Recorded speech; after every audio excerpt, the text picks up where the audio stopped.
on. In fact, the University of St. Andrews is the oldest in Scotland. It was founded in 1411, 81 years before Columbus came to America. St. Andrews was also the religious capital of Scotland, but the Protestant Reformation of the 16th century changed history. Here is the Martyrs Monument, not a war memorial, but in memory of those who were put to death in savage religious strife. Sorry, this trip has to be right at spring break, sweetheart. That's okay, Dad. Ibuprofen, what happened to Tylenol? It's not aspirin. I know that irritates my stomach. I thought it was okay, like Tylenol. Dad, did you read the label? It's not like Tylenol. Aspirin can irritate your stomach. Doctors will tell you even ibuprofen can irritate your stomach. Dad, stick with Tylenol. I will. And I'll see you Thursday. Thursday? I thought you were coming home Saturday. I changed my plans. Tylenol, the pain reliever hospitals use most. The new high-performance Top Flight SD is longer than the Titleist DT and has more spin to let you stop it on a dime.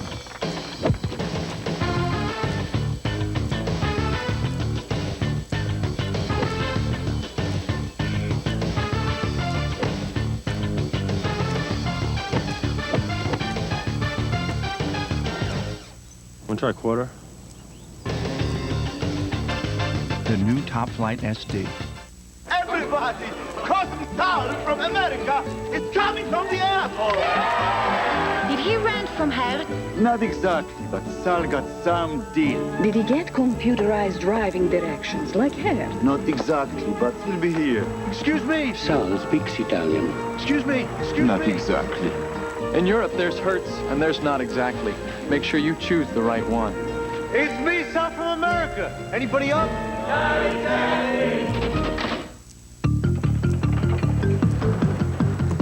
When something is of great value, you want to show it off. That's the idea behind Value Right at JCPenney. Just look for this tag in our store and catalog. It showcases some of the greatest values in America. Items of exceptional quality and fashion at an extraordinary price. If you find a better value anywhere, we'll refund your money. Value Right. It's showtime. JCPenney, doing it right. He had come close twice, finishing second in 1982 and 88. For Nick Price, winning the British Open seemed destined to remain a dream. But in 1994 at Turnberry, the popular player from Zimbabwe put it all together. With victory in sight, Price faced a monster 50-foot putt on 17. Undaunted, he made the shot of the year for an eagle and the title. Another British Open golden moment. Well, we have 2 hours of coverage left here on ABC. Peter Alice has rejoined his colleagues at the BBC. We welcome back Jack Nicklaus, and he's joined by Steve Melnick. Steve? All right, Brent, thank you very much. It has been a magnificent round for Mr. Campbell, but first let's go out to the par 4 ninth and Crenshaw for par. Hit a spike mark. One of the rare spike marks, Jack, that you see out here on these greens. Well, I don't know whether it was a spike mark, Steve, but it was certainly moved the ball. And Ben tapped it down when he went by, so it must have been. But you don't find very many spike marks. Here at the home hole, Michael Campbell.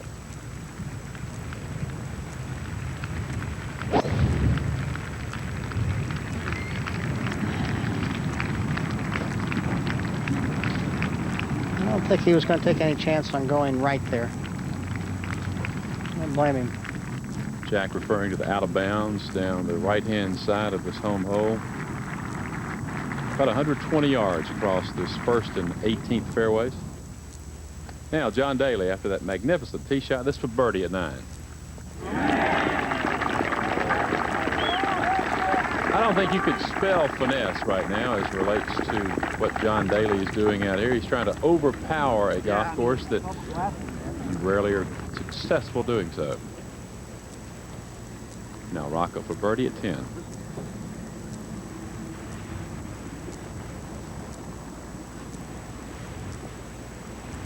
He is very quietly. Jack played a nice round at even par. Good scoring in these conditions. Yeah, I think that par is an awfully good round today, and to see what Michael Campbell's doing, I mean, he's lapping the field today.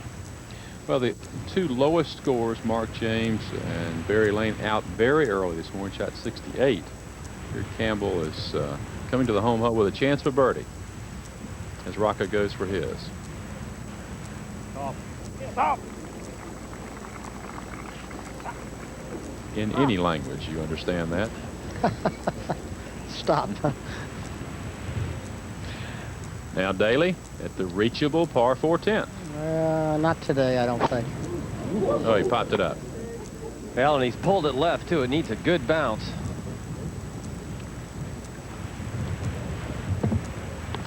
Got a little lucky. He's all right there. I would think that even for Daly, that driver's not a very good play there. Not today. Jack, what kind of shot does he have here, and what are his options?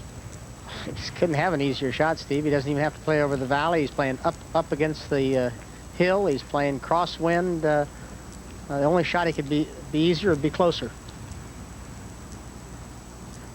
And there's no problems behind it. It was actually a very well-placed tee shot.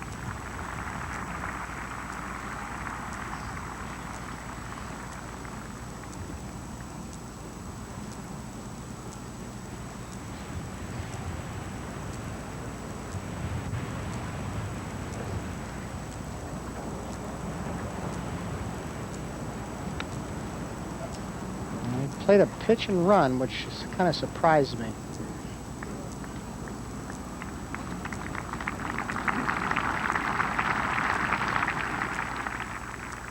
And now Faldo at 13 to recoup some ground. This is for birdie. A rare tactical error for Faldo back at the short 12th. Led to a double bogey.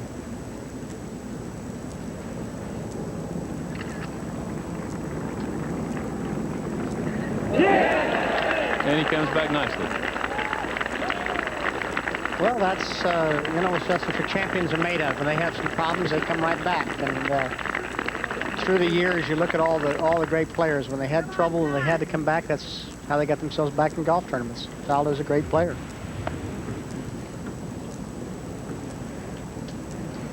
Well, it's interesting. We began the day. One of those tied for the lead was Brad Faxon of the United States. He shot a 67. Brad quickly gave up 3 of those shots, but now a birdie has left him 2 over for the day. He is at 4 under par, and as Jack and Steve have reminded you, there's an awful lot of golf ahead for Campbell tomorrow. You can just imagine the pressures. He's going to go in and meet the international media soon. They're going to be asking him about this brilliant round, and then he'll have all night to think about his chance to win the British Open. And a reminder that Monday night, the Boys of Summer are on ABC. You will see your favorite team in action on Baseball Night in America.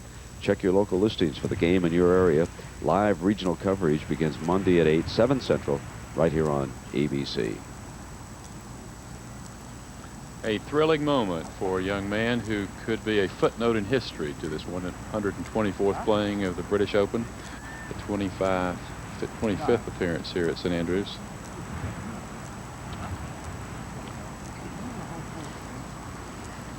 Jack, whether he makes or misses, it will be a either restful or very restless night for Mr. Campbell. Well, I don't know Michael Campbell, so I don't know what his feelings will be, Steve, but I would think he's going to have a lead in the golf tournament. I don't think there's any question about that. I can't imagine anybody playing 4 under the backside at the time, but he's going to have a little bit to think about. He's a young fellow. His experience says that he's played pretty well this year, but let's watch this putt. See what he does with this.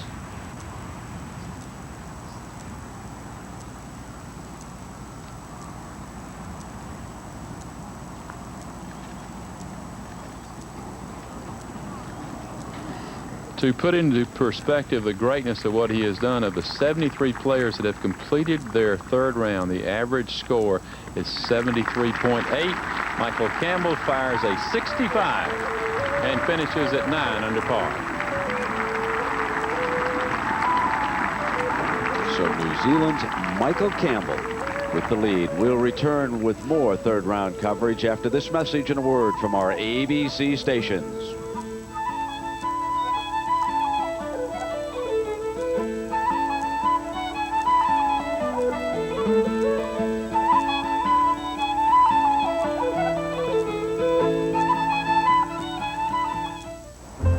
The all-new Lincoln Continental is so technologically advanced, you control it with the press of a button.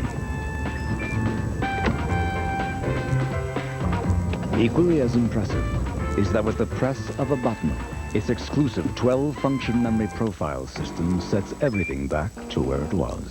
Your Lincoln. Thank you. My pleasure. The new Lincoln Continental with the 32-valve V8 Intech system, the perfect balance of luxury and technology. For years, people have done their thinking on the run. Now, they can do their business on the run, thanks to the breakthrough that fits in your pocket. Zorus, the personal digital assistant from Sharp that gives you the freedom to write it, type it, sign it, and fax it anytime, anywhere. John, hello, mate. Just got your fax. But you really should get out of the office a bit more. Coming this fall to ABC. They look like the Herbs walk into the OK Corral. There's only one thing the most powerful family in America can't control. But right now the family's in real trouble. Each other. This family is not going to fall to pieces over some little tart with a microphone in her panties. Well, last I heard, your life was great. That's because you heard it from me, and I was lying. What is my daughter doing with the president? Susan Sullivan and William Devane head up the newest dynasty, the Monroes, coming this fall to ABC.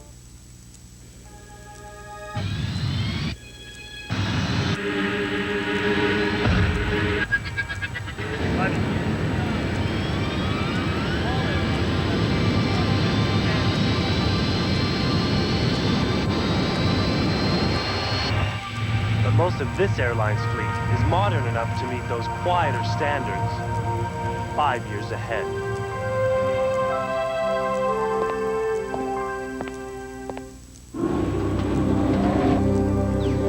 The Lexus GS 300 Touring Edition is designed to stimulate the senses.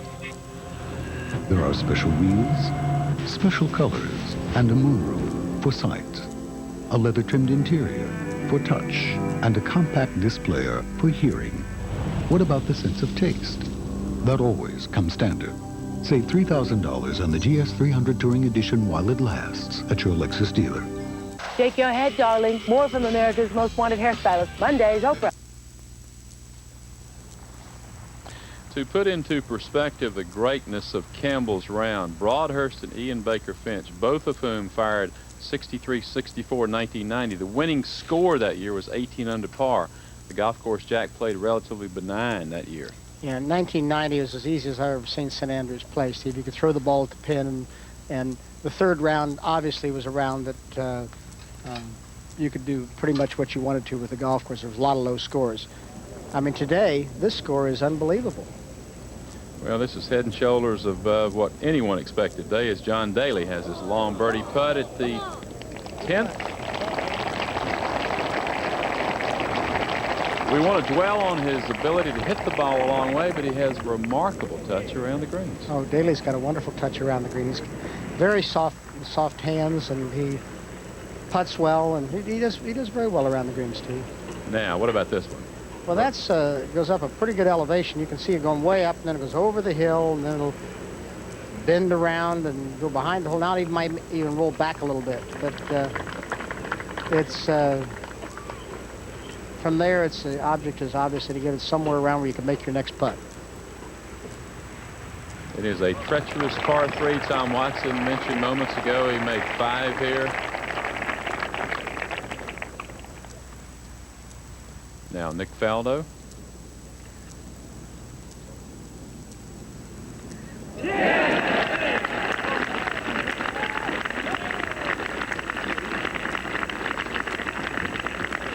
That was at 14.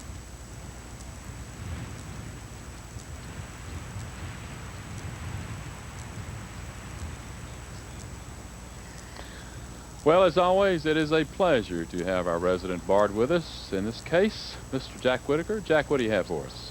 Well, we've seen this old course here at St. Andrews on pretty good conditions today, with the wind offering a lot of challenge. And I think maybe it's time. We tend to be commentators and writers to rhapsodize and maybe get over sentimental about this old course at St. Andrews. Maybe it's time for that dreaded phrase called a reality check.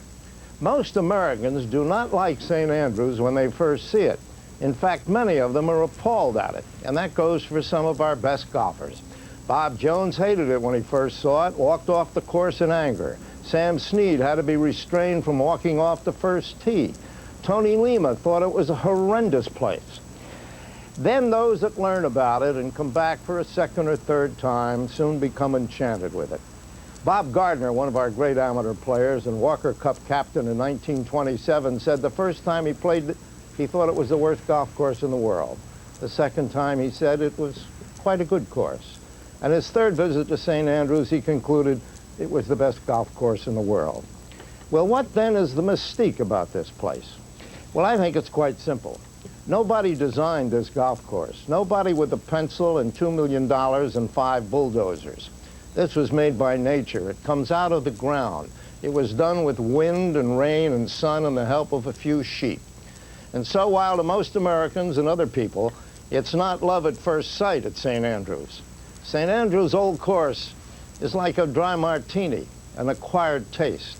And as such, it remains with you forever. Thank you, Jack. And as always, I think you punctuate that by the great champions that have won here. Pavin for par 12.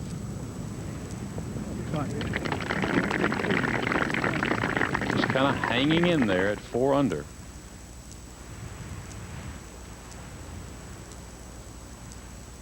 Rusak's Hotel there looking over the 18th fairway. Well, for some words from our leader, we go down to our Frank Hannigan. Frank? Up down here with Michael Campbell leading by 4 shots. Michael, you had an amazing 17th hole, particularly the bunker shot. We're going to show it to you, and you tell us what it was about. Yeah, well, I was very close. There it goes there, very close. I was very fortunate. I actually had the lip of the bunker. It popped out right to the very top. There it goes there. And there it was very, very fortunate indeed. Did you ever think of playing out sideways? No, well, actually, I was been practicing those shots during the practice rounds, and I practiced where these balls probably closer than that to the lip. So, you know, I knew I could do it, so it was very fortunate indeed. Michael, you played briefly in the United States. When was that? What was that about? That was the St. Louis Open. Which is what? It was part of the Tommy Armour Tour. And then, sort of a mini tour. Yeah, it was actually the week of the US Open, and I missed qualifying for the US Open, so I went to the US Open. Sorry, the St. Louis Open. So I actually won it. You won it? Yeah, I shot 65 in the last round to win by 1. Michael, you've done very well on the European Tour this year. 5 top 10 finishes, very, very well. Are you totally committed to the European Tour, or could you see yourself playing in the States? Well, I think I'll probably spend 2 or 3 years here first, trying to find my feet here, and then venture on to the US, maybe in 2 or 3 years' time. Jack Nicklaus called your round today unbelievable. Do you believe it? I can't yet, no. I can't believe it yet. Michael, what are you going to do tonight? I'll just do the same routine as the last 3 days, you know, just go out there and just have a few drinks with my friends and family and just relax and go to bed whenever and just get up and do the same thing. Wonderful, Michael. We congratulate you. Have a good night and a very good day tomorrow, if you will. Thank you very much. And back to the booth. All right, Frank, thank you very much. That round of 65 turns Mr. Campbell from a who's he to a who's who here at St. Andrews. So we go out to the 11th tee and Ben Crenshaw. And very sadly, Ben Crenshaw has totally lost what is one of the great putting touches of all time. He missed a putt on the last hole that it appeared to me was less than a foot long. 3-putted at the 9th and really has let the championship start to slip away now. Levin playing very difficult today, 160 yards. Wind hard from the left and into the player's face here.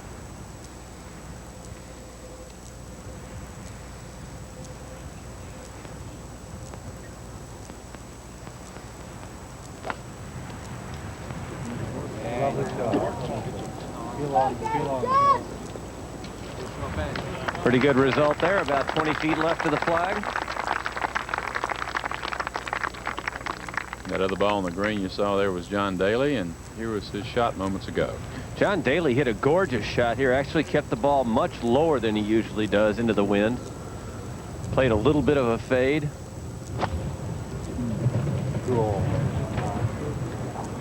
And this is just about as close as you can get it here today, I think. Marvelous effort in very trying conditions here. Michael Campbell, a career round of 65. He assumes the lead at 9 under par. There is no higher honor in golf than to be elected captain of the R&A and then to represent the club at all manner of functions for a year. But first, the captain must undergo an excruciating ordeal by driving himself in on the old course before a sizable audience early on a September morning. The caddies of St. Andrews line the fairway to retrieve the ball, which the captain buys back for a gold sovereign. When Prince Edward, later the Duke of Windsor, drove off as captain in the 20s, it was said the caddies stood disrespectfully close to the tee. You know, some credit card companies act like when you get one of their cards, you'll spend your days arranging flowers someplace grand. I mean, come on. A credit card is a tool. You pick a hammer based on how well it hammers. You pick a credit card based on how useful it is. And no credit card is more useful than MasterCard. Because no card is more accepted on the planet than MasterCard. So you can use it for groceries or drywall or trips to Sweden and pretty much anything else you need, even flower arrangements. Look for your Gold MasterCard application and apply. The real key to scoring begins here in design. Ping Zing 2 copper wedges with patented design features are built to perform, built to score. These new wedges are designed for finesse shots. Those bounces, the curvatures, allow you to make those kind of shots. Fine-tune your wedge game with a custom combination of Ping Zing 2 copper wedges. Minor arthritis pain isn't going to hold me back, so I use Ultra Strength Bengay. It has 3 pain relievers. They only have 1. It's the strongest Bengay ever for deep, penetrating warmth to help the pain go away. Because to me, retirement has nothing to do with doing nothing. Ultra Strength Bengay, nothing stronger.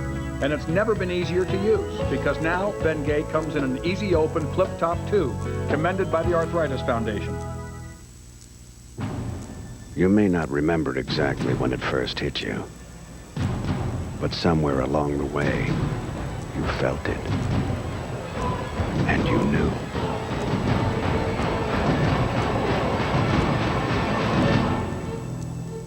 It's coming.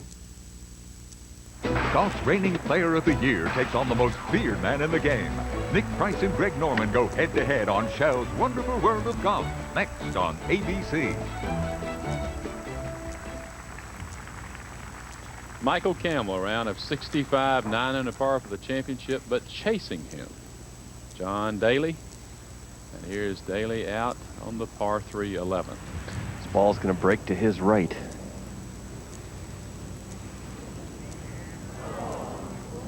You know, he played so well at Turnberry last year, opened with rounds of 68, 72, 72, then ballooned to 80 when his putter left him on the inward 9 on the final round.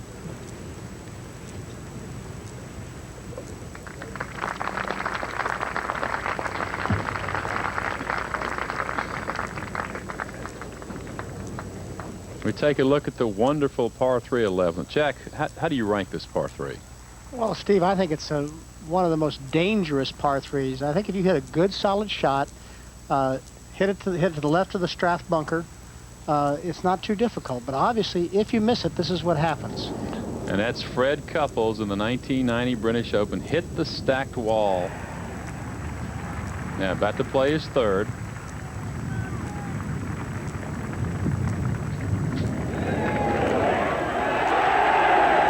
Just kind of your basic up and down for par. It's the green pitch is probably about 6 or 7% behind the hole. So a ball will hit into the green and go to the back, and it'll roll right back down the hill. And of course, it's got about a 12 or 14 degree pitch right in front, and it's got that one little level area through it. And then the pin where I'm sure they'll stick it tomorrow is back in the back right.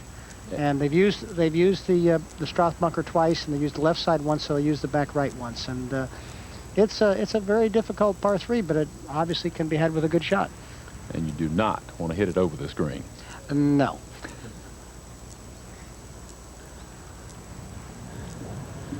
Well, we talked about the fine round that Michael Campbell is playing. Steve Elkington, very tidy, 2 under par on his round today, 5 under in all.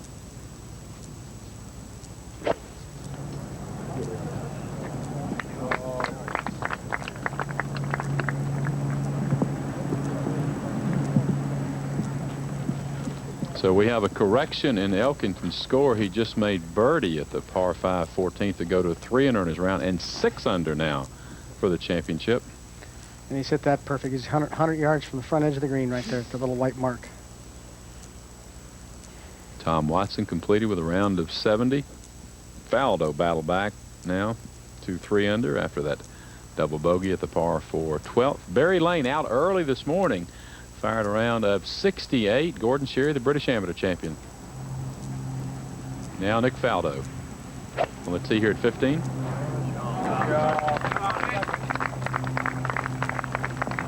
And Faldo, like Elkington, birdied the 14th.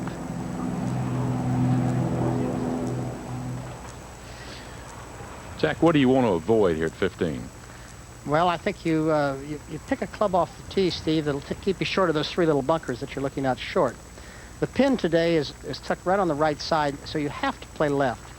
I try to hit the ball just into that neck on the left and I left myself with a 9-iron today, about 140 yards downwind.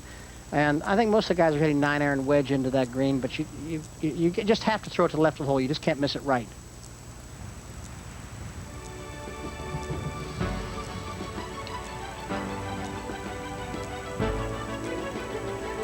All right, at this time, we would like to say hello to 2 old friends back home in America who are on the mend, and to tell them we miss them very much here at St. Andrews. Jim McKay and Dave Marr. And we look forward to their return very, very shortly.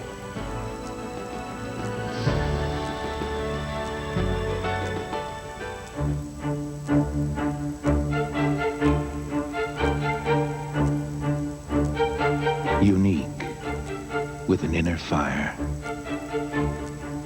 and an irresistible natural beauty. There's no mistaking a brilliance that lasts forever. Surprise her with a diamond beyond all her expectations. The Bubble is receiving rave reviews. Rated higher than any driver tested to date. A wonderfully stable and solid feel. The newest technological rage to hit the shape of shafts to come. The hottest new equipment innovation is tailor-made bubble shaft. Benchmark off the tee. Design innovation. We designed to enlarge the sweet spot. 5 years developing the shaft. Blew away my regular driver. When the gallery cheers this loud, you know something big is happening. Capture the power of the burner bubble from TaylorMade.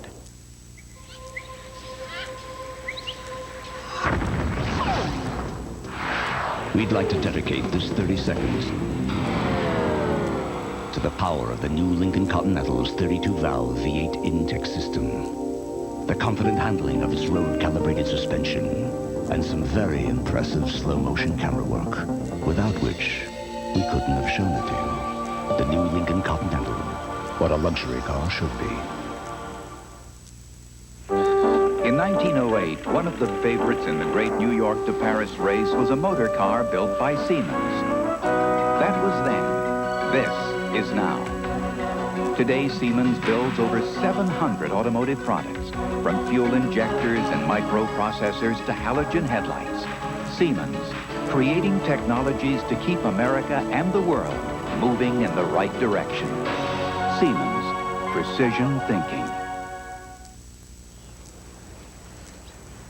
We're at the par 4 15th, where Nick Faldo is about to play a second shot. Flagstick really tucked on the far right side of the green. Nick with about 160 yards to the hole. Ball lying just on the side of a bank, kind of a grassy little bank, but the lie really isn't a problem. It's just the fact that the ball's well above his feet. Well, he's in the rough there, Judy, and I don't think he has much chance to stop the ball around the hole. A smart play is out about 20 feet left of the hole, and trying to judge your distance rather than direction on this particular shot. Jackie seemed to fight the wind going out and the bounce coming in. Well, I think that if the wind switched the other way, you'd fight it the other way, Sure. Steve. I mean, I think when you're going downwind, the ball just continues to go, and the end of the wind, it gets killed by the wind, and of course, obviously, if the wind's sweeping it sideways. Well, in this case, both the wind and the lie working the ball back to Nick's left.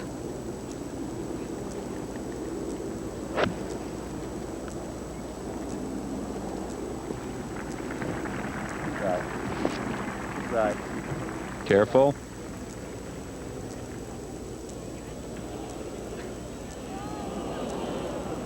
Not good. Well, he played the right direction. He played it out 20, 25 feet left of the hole, which was a smart shot, but that just couldn't stop it out of that rough.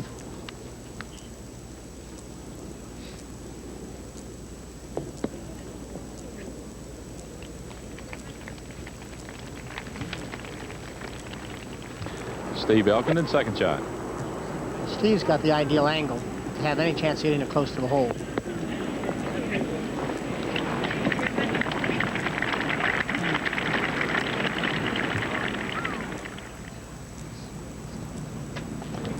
This is Sam Torrance, the popular Scott, here at 17. Oh, that's close to the right.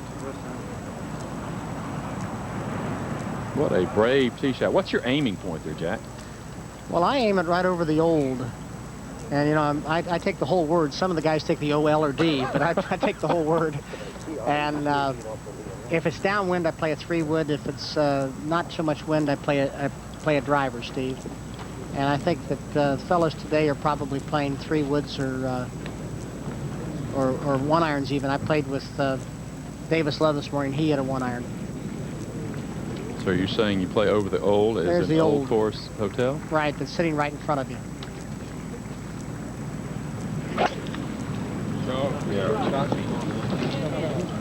Like so many holes here at the old course, the farther right you hit it, the easier the second, but you have to be brave to do so. You're playing it right over the corner of the hotel there, as you can see. And out of bounds right, too. Out of bounds right. Of course, the further you hit it, the further the out of bounds goes away from you. So it's not all that bad if you're... The problem is when you're playing probably into the wind, and the ball has a chance of ballooning on you, then the old course hotel has a chance of really being in play. The British amateur champion Gordon Sherry, and Jack, you played with him in a practice round. I played with him in practice. This young man's got I think, a tremendous future, Steve. He's got a wonderful touch. He's got a wonderful attitude. He's 6'8". He's a big man. He's strong. I think we haven't heard of him in America, but you're going to hear a lot of this 21-year-old. He's finishing up his college biochemistry, and I think that you're going to see him on the tour very shortly, though. Now, Tamori at the 11th for birdie.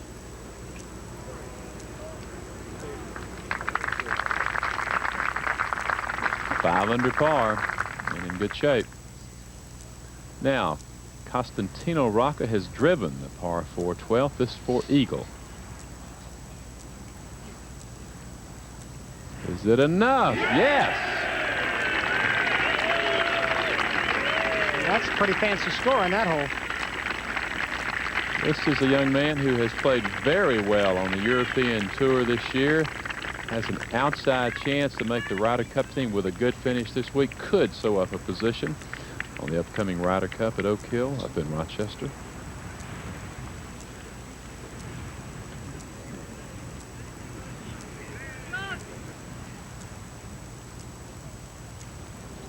Now Pavin, tee shot at 14. This is a good one. Down the left-hand side of the fairway. Pretty long, too.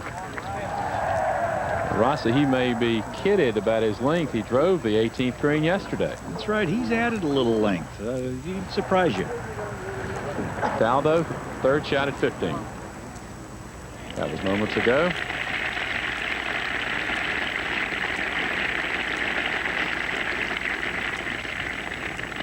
He didn't seem to like it, but not too bad a shot, given how quickly he had to get the ball up.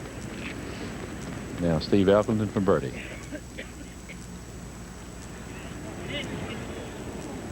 What else? He just quietly plays along, doesn't he? Marvelous tempo, great attitude. He's a very, very nice player.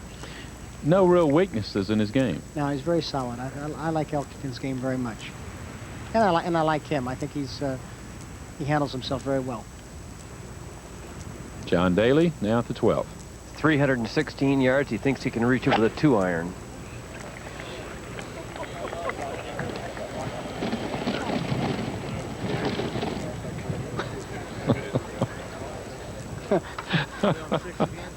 All you can do is wonder. I'm sorry I even doubted the thought that he could. He's a little short, but that's a mighty big 2-iron.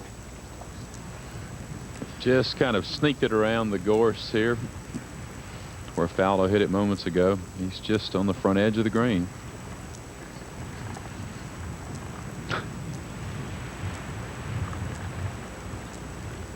Now Faldo for par. Stevie really hit an excellent bunker shot, but back into the wind. I know that he expected the ball to stop a little quicker than it did. He's straight downhill and downwind here, isn't he, Judy? The putt is downwind, yes. And downhill, isn't it? Pretty flat spot. The hole is just about in the lowest part of the green today, I would say.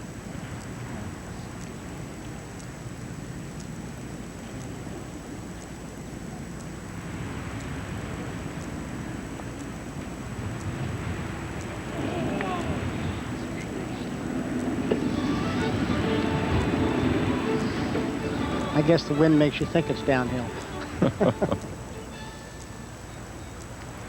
That's Rocca. Tee shot at the 13th. That's a lot of club to have in your hand there. Hit it up into the slope. Yes, he has. Yeah, he's hit it up into the rough, and that's not going to be a very pretty next shot. Well, there were 55 Americans that began play this week. John Daly, low American at 5 under par. U.S. Open champion Corey Pavin just won back. A good representative showing by the Americans. In fact, in the last 11 British Opens, only Mark Calcavecchia with his win at Troon is the only American to win over that time frame.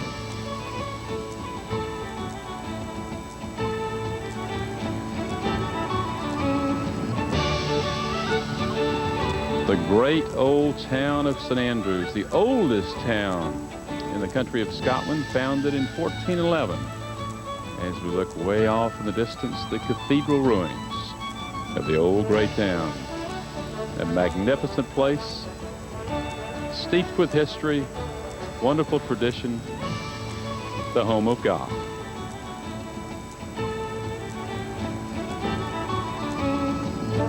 And we'll return with more third-round coverage of the 124th British Open after this message and a word from our ABC stations.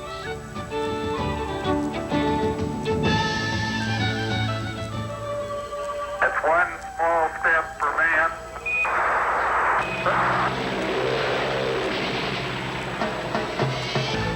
Imagine up to 350 channels delivered right to your television.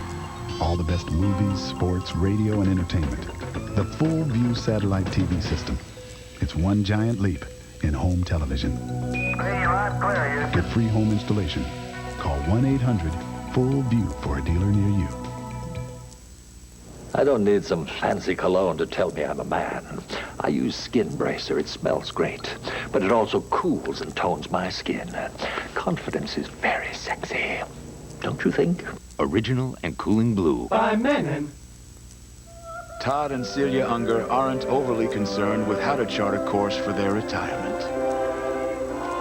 That's because they work with a broker from Dean Witter. We measure success, one investor at a time. A monstrous weapon of destruction. An untested president. Should the weapon be used? This summer's best-selling thriller? No, it really happened. Peter Jennings reporting. Hiroshima, why the bomb was dropped. Thursday. Coming this fall, LA's a tough place. You've got bad criminals, bad drivers, and bad dogs, too. Sounds like the place for private investigator Charlie Grace. Mark Harmon is Charlie Grace, coming this fall to ABC. The Lexus GS 300 Touring Edition is designed to stimulate the senses. There are special wheels, special colors, and a moonroof for sight. A leather-trimmed interior for touch, and a compact displayer for hearing. What about the sense of taste? That always comes standard. Save $3,000 on the GS 300 Touring Edition while it lasts at your Lexus dealer. Dial a mattress. Low warehouse prices. Gave me a price, and I couldn't believe it. We wound up getting 2 mattresses instead of 1 because the price was right. And we saved quite a bit of money over the department store. Dial 1-800-MATTRESS. It's fast, easy, and convenient. Get low warehouse prices on Sealy, Serta, and Simmons. Express 2-hour delivery, including Saturday and Sunday, and pay only upon approval. Dial 1-800-MATTRES. Keep off the last dance for savings. We saved about $500. Helping men fight fat tonight at 7.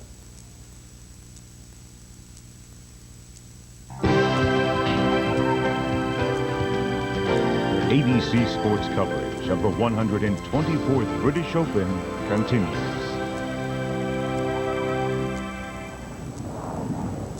Steve Elkington, the par 4 16th, the driver. That's a very dangerous play, I think, Steve. He's done it perfectly, though. He just missed the Deacon Syme, I think, is what he just missed there. Exactly right. Now, Phil Mickelson, tee shot at 17.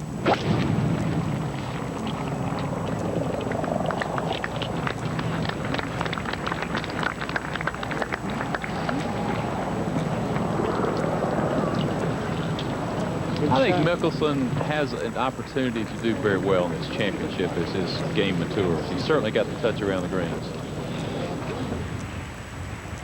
John Daly now, his second at the par 4 12th. He's going to putt it from off the front edge. Needs to be real careful here. And he hit it beautifully. That ball could have gone down in the swale in front of the green if he hit it too far right.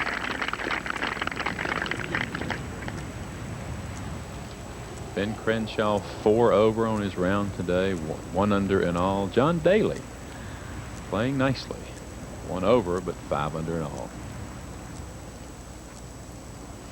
Michael Campbell, a career round of 65, ties the lowest score he has ever made as a golf professional. And what a time to do it. Ernie Els, many thought he would be a factor today, 2 over par in his round, 3 under in all. Sam Torrance, the Scot, playing well as we go out to the 12th, and Daly for birdie. He just watched Ben Crenshaw miss another short one. But he doesn't. So Daly moves to 6 under. Yeah, that's what you've got to do coming down that loop. I mean, Daly played the loop very nicely, and that's where you've got to make your score in this golf course. It's the only place that the hole sort of opens up. Rocca.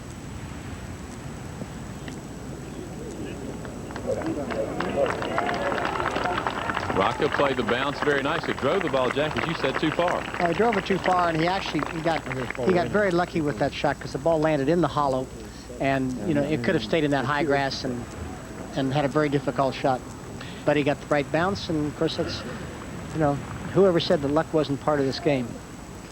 Rocca's actually played this course many times. He's represented Italy 4 times in the Dunhill Cup here, so he's very familiar with how this course might play with varying weather conditions.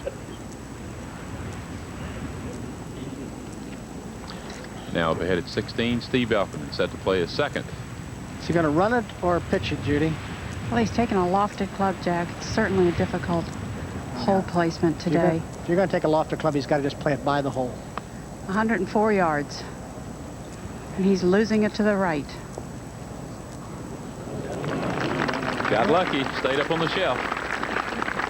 That's a very, very, very small shelf. I'm going to assure you of that. There's a very abrupt bank in front of it and a big slope behind it, and it's not very large. It's pretty difficult to do. And it's sitting right next to the out of bounds. You carry it a little far, it takes a skip forward, and it's trouble. Moments ago, Faldo play.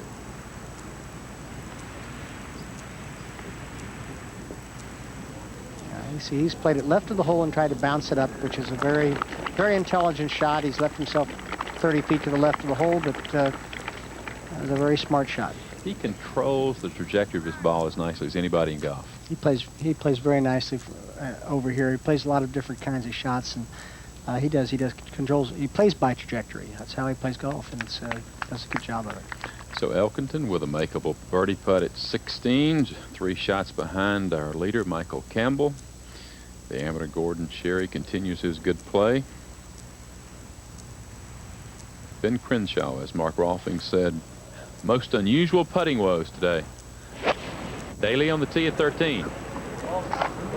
He needs to be careful about hitting it too far here also.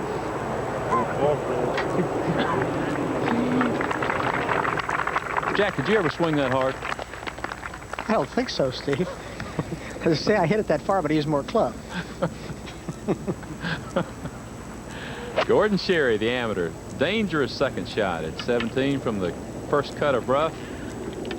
And fellas, that is no good. Uh-oh.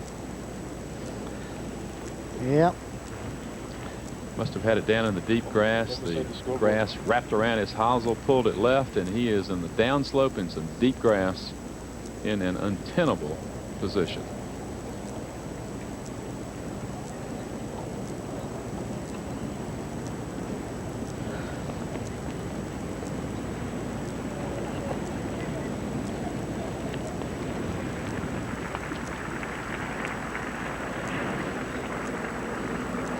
Now Roca for his birdie putt at 13.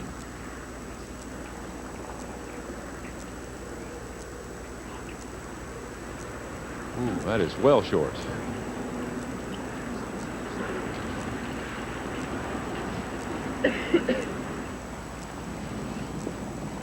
Faldo, birdie putt, 16. Now this should putt fairly slow. It's right back into the teeth of the wind.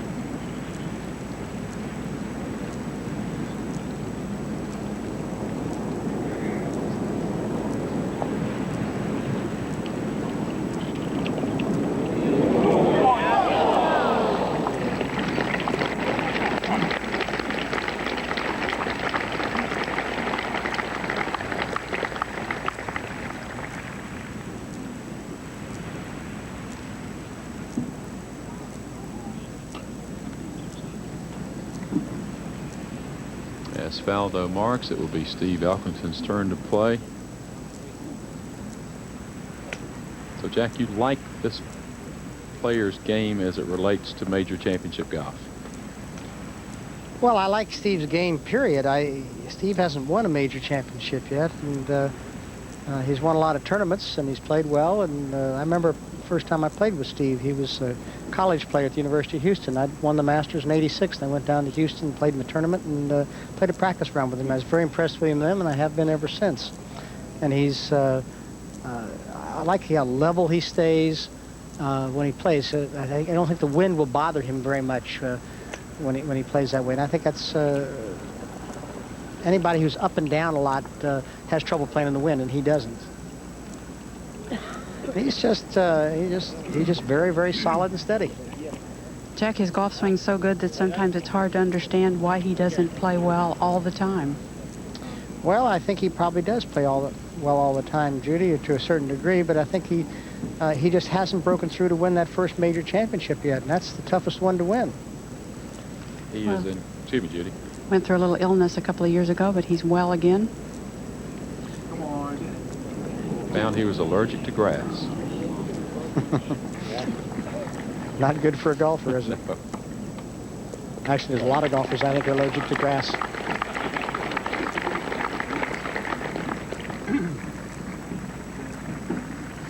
Ernie Els now, second shot at the par 5, 14th.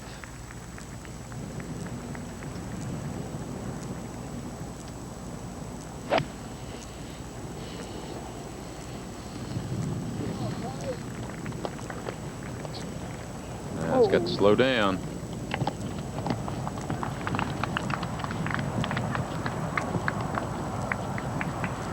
Can't imagine how firmly this course is playing today. Els has not made a single birdie all day. Now Faldo for par.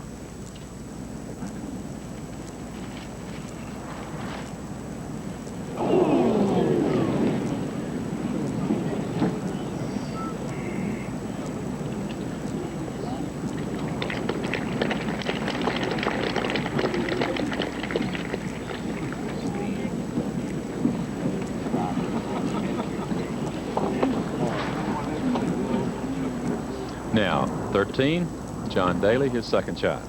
Got a shot of just over 120 yards, straight downwind. Needs to start it right of the flag. Going to try and avoid the deep grass swale. Ooh, and he just barely carried it. Good result. We're in the backstretch of the third round here at the 124th playing of the Open Championship. Right now it is Michael Campbell with a brilliant round of 65, enjoying a 2-shot lead. Ahead of you, a dramatic wraparound instrument panel. On your left, a 3-person memory system. On your right, a 10-disc JBL audio system framed in burl walnut. Below you, leather-trimmed 8-way powered seats. And all around you, a car so beautifully designed it can go 100,000 miles between scheduled tune-ups. Lincoln Mark 8. Give up. You're surrounded. Lincoln Mark 8 with the V8 in-tech system. Drive everything else first.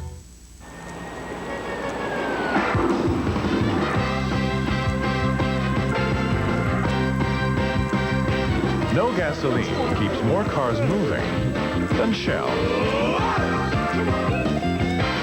So no matter how many times they've been down that road, we'll keep them running young.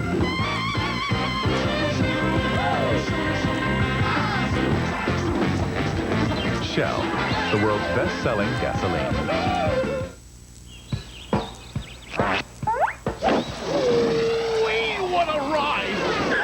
Oh, where am I? Let's see, and the green is right there! Oh, what kind of ball am I? Somebody take a picture! Hey, a wound ball way out here? I'm a distance titleist like you. Ow. Ooh, let's get ready to get hit again. Ah, relax. Those guys have a long walk ahead of them. Yeah, you're right. The new Titleist DT, the distance Titleist. A look at Iron Mike Tyson as he prepares to enter the ring again. Plus, the Tour de France rolls toward its dramatic conclusion today on ABC's Wide World of Sports. The favorite local son, Scott. Sam Torrance for birdie from the home hole, very back edge. And like that, Mr. Torrance goes to 4 under par. Nice showing by Sam, a fine round of 71. Michael Campbell, absolutely brilliant on a day that does not lend itself to low scoring. Goes out and fires a round of 65. U.S. Open champion Corey Pavin now at the par 4 15th. Corey hit an iron well left in the left-hand rough. Has a nice lie and actually a pretty good angle into that right flagstick. Wind not blowing as hard as it has all day. That was from 165. Just get up, and that's good. Get up. Go.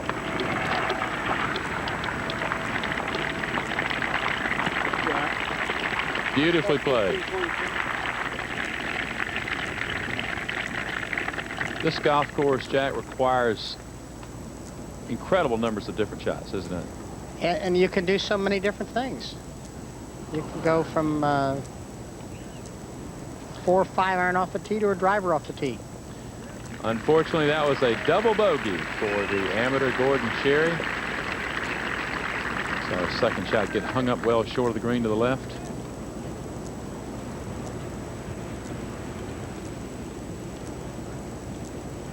Made a hole-in-one playing with you, Jack, in a practice round, did he not? Yes, he did. We were playing and knocked in an 8-iron at the 8th hole. That's Crenshaw for par. And what a disappointing round it has been for Gentle Ben, current Masters champion. 4 over par in his round today. Studied this course so many times. Now Daly for par. This is going to be a very slow putt, dead into the wind, needs to hit it firmly. Ball hopped on him. Good par. Gordon Sherry, Jack, does he have the length to reach it? I doubt if he's playing driver, Steve. I think he can knock it on there with the 3-wood. He might be hitting driver, but he's very long. This is the Englishman, David Guilford, setting to play at the 17th, his second shot.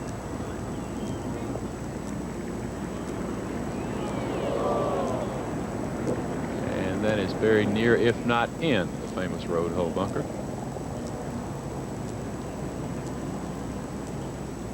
Now Sherry on the tee at 18.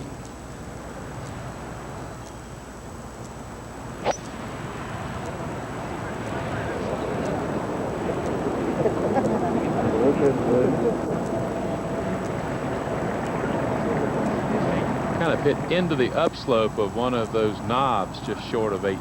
Kind of killed it. It carries over like Pavey did yesterday. You get the forward bounce, you can knock it on the green. Now Steve Elkington has reached the tee at 17. Well, if my eyes don't deceive me, he's taking a 3-wood. I think that's the right play for him today. 3-wood or maybe even a 1-iron. Depends what he feels comfortable with. I always tell my children, I said, the kids when they're out playing, I said, you know, when you're standing on a tee, if you're not comfortable with a driver, go to a 3-wood. If you're not comfortable with a 3-wood, go to a 1-iron. Keep going till you find a club you're comfortable with. And you know, it's usually there are 4 or 5 shots on a golf course that you have to get through, and this is one of them. And you better pick a club that you're comfortable with. Well, and with the wind direction, I don't think it's that costly for distance versus the driver. No, that's exactly right. He's got to be careful going left. Yeah, see, he could have probably been a little safer with a 1-iron, but he looks like he's got a fairly decent lie there. But anything left is such a hard angle into that hole. We saw Vijay Singh yesterday hit it left. Almost couldn't find his golf ball over there. Had to hack it out with a wedge. Well, Watson moved it about 5 yards yesterday, if that far. Now Faldo next to play. It looks like he's got driver. May not be, maybe 3-wood.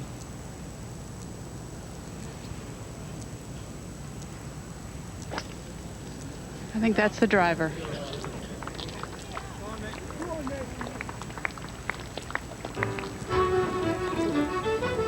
This magnificent old course here at St. Andrews is owned not by the R&A, as many suspect, but it's owned by the town of St. Andrews, and it is protected by an act of Parliament.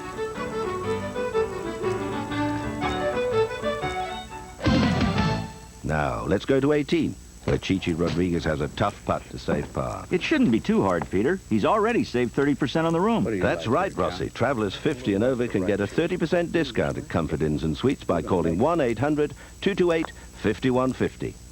Yeah! Great putt. How does he do it? Es el descuento. I think he said it's the discount. Call 1-800-228-5150, where travelers 50 and over can save 30% because winning never gets old and neither does saving money. The patented flare shaft in Link's Black Cat irons reduces oscillations during the downswing, resulting in more accurate shots to the green. After that, you're on your own. Link's Black Cat irons, because club selection is everything.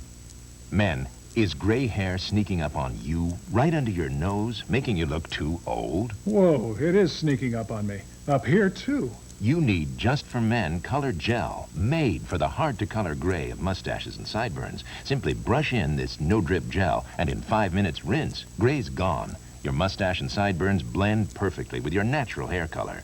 That gray won't sneak up on me again. Just for Men Color Gel, the sure thing for a natural look.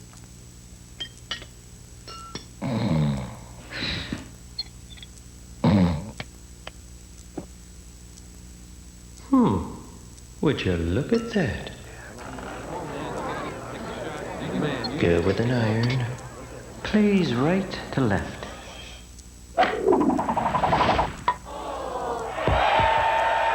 It's on your mind, it's on our cams. The Michelob Golfers 18-pack. Stability weighting, found only in Black Cat irons, replaces inefficient cavity weight with lightweight polymer. In other words, it's aerospace technology put to good use. Link's Black Cat irons, because club selection is everything. We are 6 weeks away from college football. That is a Razorback. That is John Daly. We are on the tee at the par 5 14th. Now you got 2 choices here. I don't think John can drive the ball down the fairway, Steve. I think he'll run out of it. I think he'll play left here.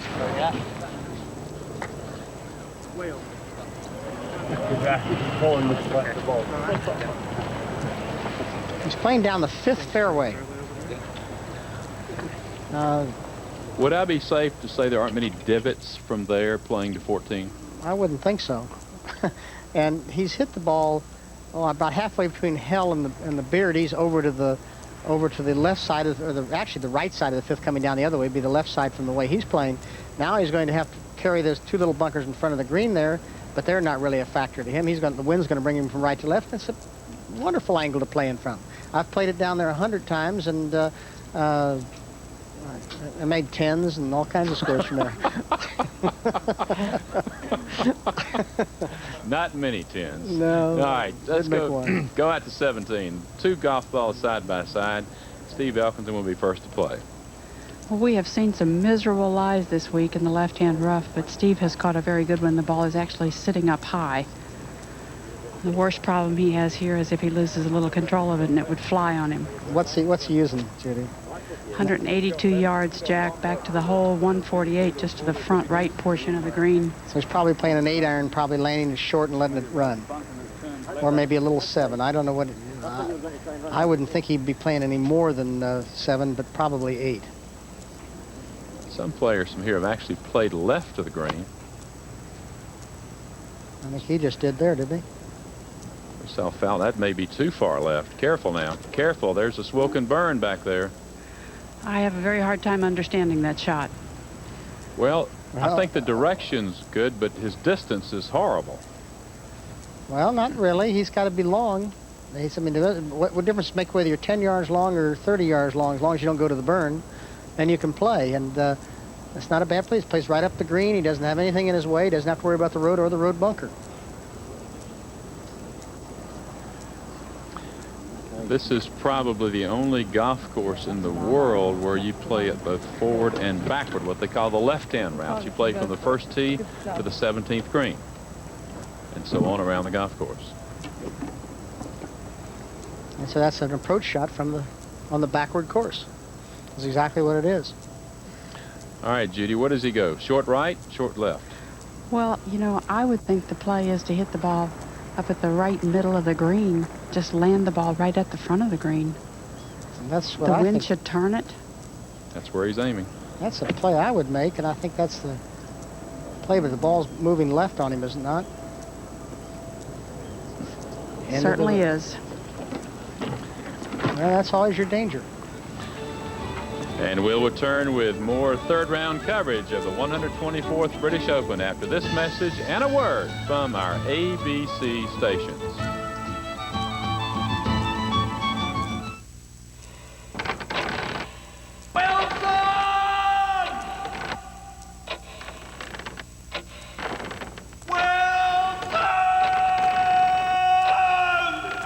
No matter how long it takes to get your Diet Pepsi, don't worry. Great taste is always guaranteed. Just made it! Yes. Ha. Straw?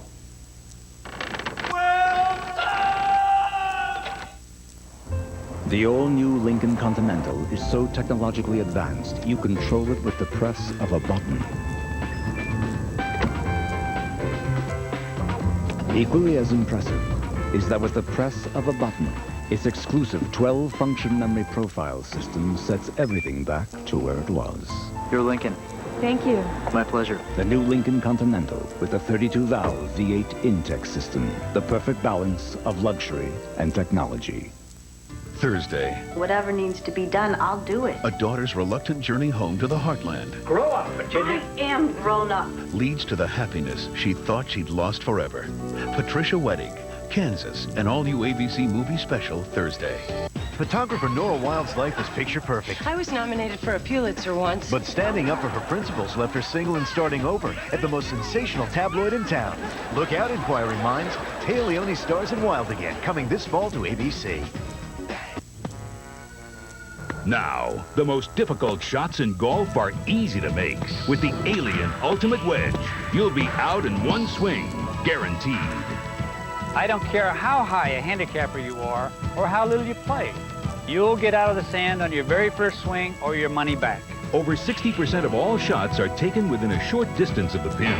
The Alien Ultimate Wedge's triple radius design gets you out of the sand, out of the deep rough, even off hard pan.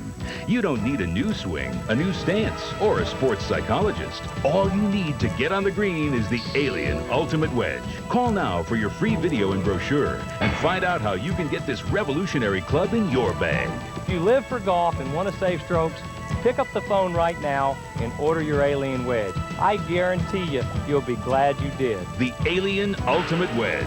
There's a long one. One swing, and you're out of there. Right on it. All right. Guaranteed. Help for headaches tonight, 7:30.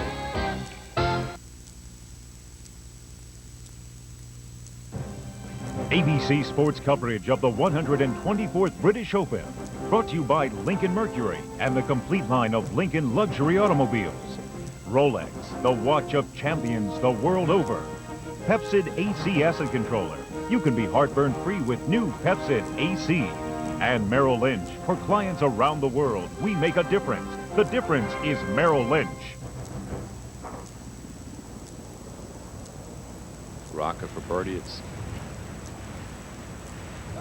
That's at 14, so Constantino Rocca now moves to 8 under par. Brett Musburger, we've got quite a horse race down the stretch. And Steve, here we are at the 17th, Jack. We've got Nick Faldo from that camera inside the bunker here. Oh, he didn't have a bad shot at it, and he didn't get it out. Jack, he was no more than 2 feet from the sod wall. He would have had to hit the ball literally straight up. Yeah, but he had an uphill lie, Judy. He should have been able to make that shot. That wasn't that hard. I know how deep the bunker is. The bunker is really deep. He just didn't look like he swung very hard at it. He looked like he tried to play a little easier shot. You almost got to lay the blade open real wide. He's got to take a little bit bigger swing at it this time.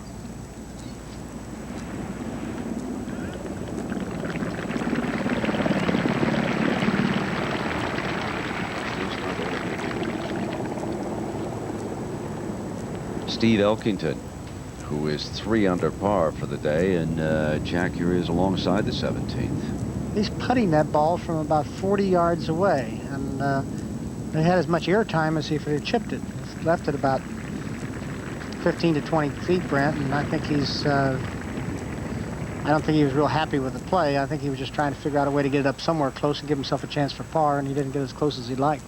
Some of the folks who might not be aware, Michael Campbell, 65, and now John Daly. 216 yards to the front edge for Daly. He's got 234 in all to the flag. And the ball is going to come up short, just stop on the front edge.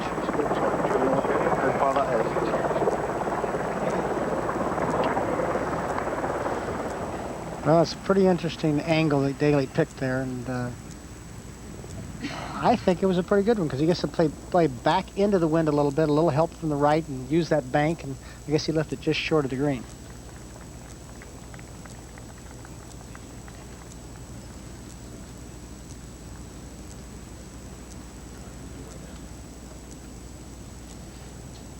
Well, I think at this time it is appropriate that we turn it back over to our anchor as we make our way to the clubhouse. And you are going to go down and interview these leaders as they come in, Mr. Melnick. I'm sure Steve Elkington will have a smile on his face if things continue. He's at 3 under, and Nick Faldo, Jack Nicklaus with some difficulties at the road hole. He's got a tough putt for bogey, and he's putting into the wind, and the ball breaks sharply to the right at the end, and it's going to be a tough... Oh my gosh, it stayed on line. How's that for a save? Excuse me. That ball didn't break right. Jack, when we started the day, 2 shots separated 12 players.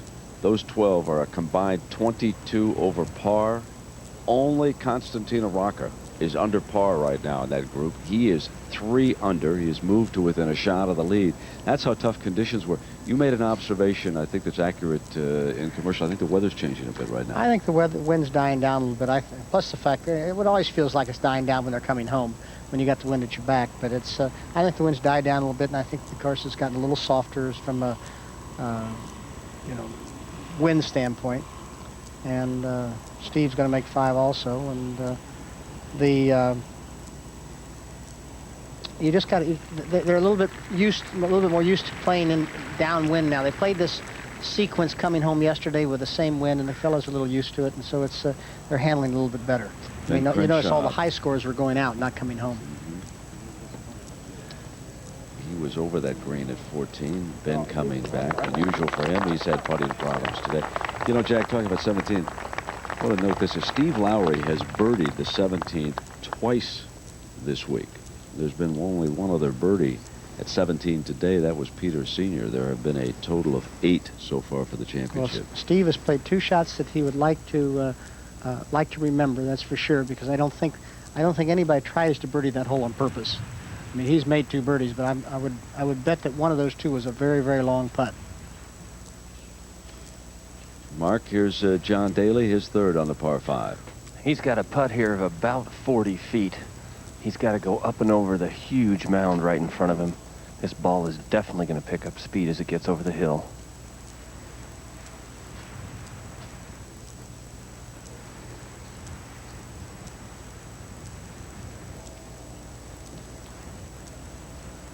And there it goes.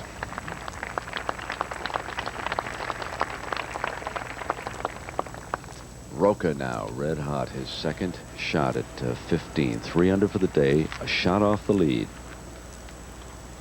He's also played at left, which is the place where Corey Pavin was. He gets that good angle into the hole.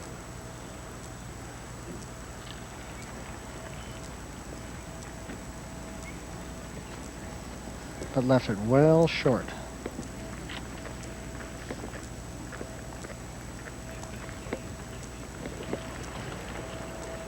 Well, Steve Elkington has made his way to the 18th tee.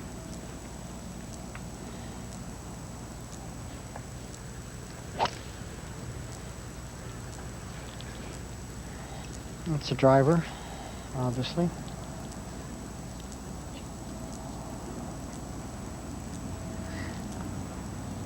It's surprising that he's short. I don't know if so many fellows drove it on the screen yesterday. It must just not be.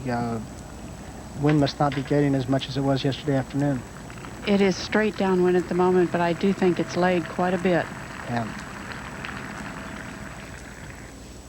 Now we go for John Daly. Birdie attempt. He's gone about his business here. Level par for the round, and 3 out of the lead. And I think really thinking right now, if he could get a couple birdies coming into the clubhouse, he's been watching the boards, seeing what Roca's doing. I think he would dearly love to get in that last pair with Michael Campbell tomorrow.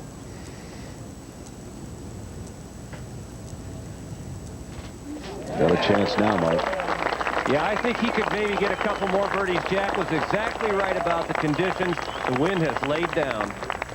Well, you know, Mark, I think that Daly, as you've noticed, he's holed a little putt every hole. And he hasn't missed any of them, and I think it's... his game is showing that confidence, the ability to be able to just play along, and I think he's doing a great job of it. So many great memories, great champions here at the old course at St. Andrews. Who will it be this year? We'll find out tomorrow.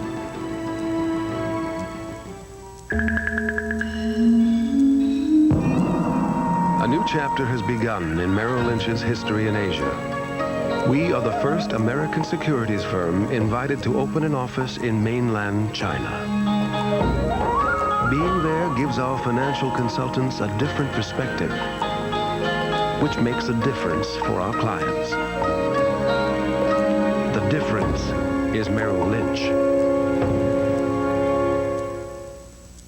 If you love to eat spicy foods, you know heartburn can be a real problem. Well, not anymore. This is new Pepsid AC, acid controller. Pepsid AC not only relieves heartburn, Pepsid AC can actually prevent it. by controlling acid at its source, so heartburn can't get started. No antacid can claim to do that. And with Pepsid AC, there are no chalky mints or liquids. Only one tiny Pepsid AC tablet prevents heartburn. You can be heartburn-free with new Pepsid AC. Grace.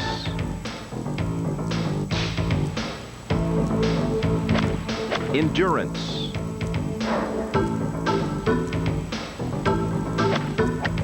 Precision. Electrifying performance. Qualities you'll find in golf's great champions and in their choice of a timepiece. Rolex, official timepiece of the PGA of America.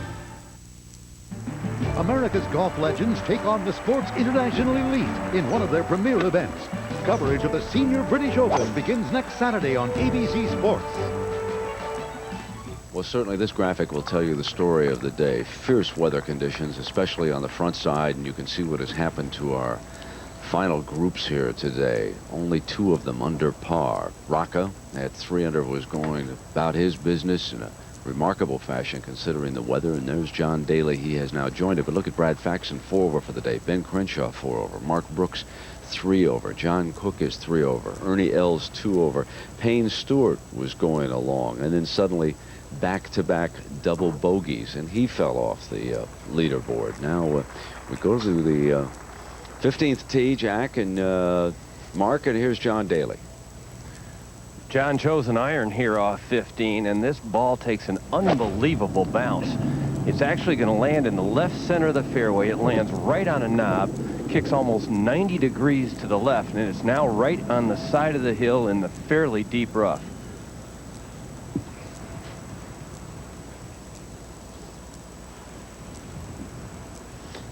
Looks like, Jack, like Rocca's eye on a little distance here on this one. Well, that's what we were saying. He hit it in short, and it checked up on him. I've seen a lot of fellas from that left side try to hold the ball into the wind a little bit and don't get the distance. So the whole key at 16 or 15 to me is to be able to play distance and not worry about direction. Keep it out anywhere left of the hole, but try to have the right distance. And he's left himself with a good 45, 50 feet here, maybe more. And matter of fact, I think it is more because I think the pin's back about 35 or 6 yards or something like that.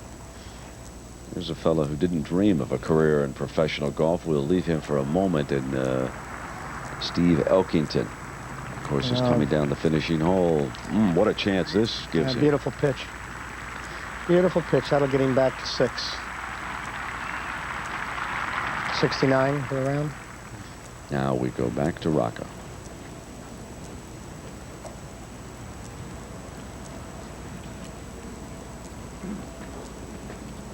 Nicely judged.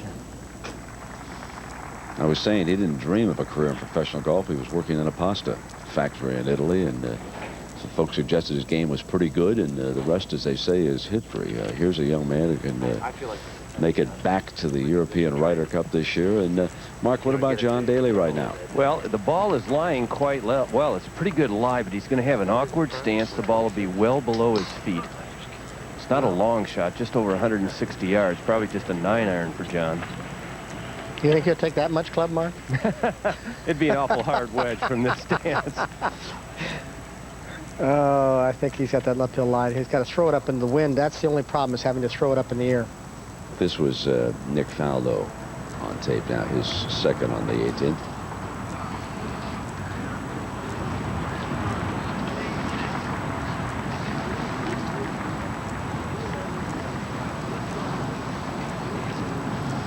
You can see how close Elkington is. That would close him back to within 3 of Michael Campbell's lead. A young pro out of New Zealand, a 65, his career round today. And Tom Watson still very much in the chase. And a reminder that next Saturday on ABC, America's stars of the Senior Tour travel to Northern Ireland.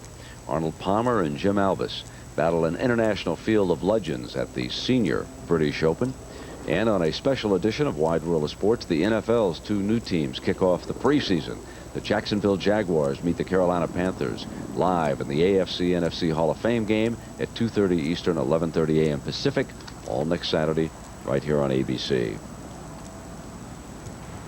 Nick Fallow here, Jack, at 18.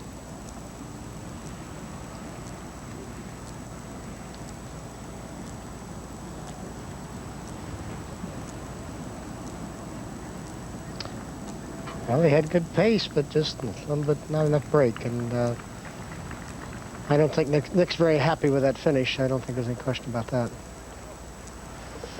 And Rocca, parring 15, staying stroke out of the lead right now. And Nick Faldo was 3 over for the day. He's level for the championship. And Elkington to within 3 of the lead. Nice round for Steve.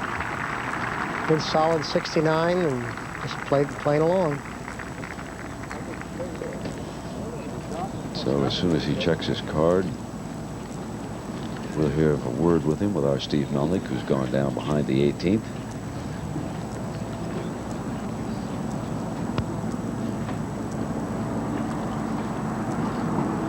Tamari, who was in that final group with Faxon, he's at par through 13, so he's 3 off the lead right now. We have 5 golfers within 3 shots of Campbell's lead. And now on tape, here's Daly at 15. The wind had died so considerably that playing the ball up into the air was really a pretty good shot, except he hung it way out to the right.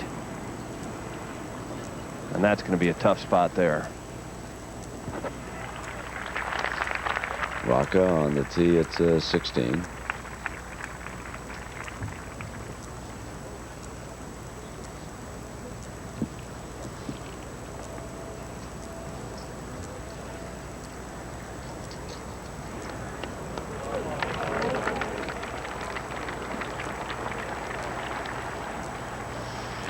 Here is Faxon, who has struggled today, needs to save par here again. He's 4 over for the round.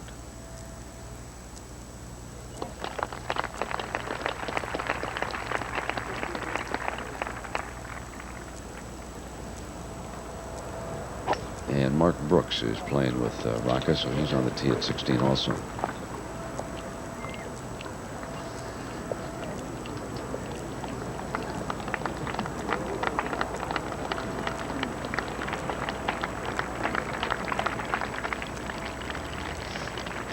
And Mark finding the fairway, 3 over for the day, like a lot of the fellas, but boy, Rocca has to be happy with the way he's played, Jack. He's played very well. He's put the ball in good position here, and you know, the type of shot he plays into the green again is his choice. Whether you bounce it in or you try to carry it in, play it past the hole, short of the hole. You have so many choices that, and I think you have to be comfortable with your own choice and how you play. So we will continue as we come down the final stages of the 3rd round here at St. Andrews. Michael Campbell is the leader.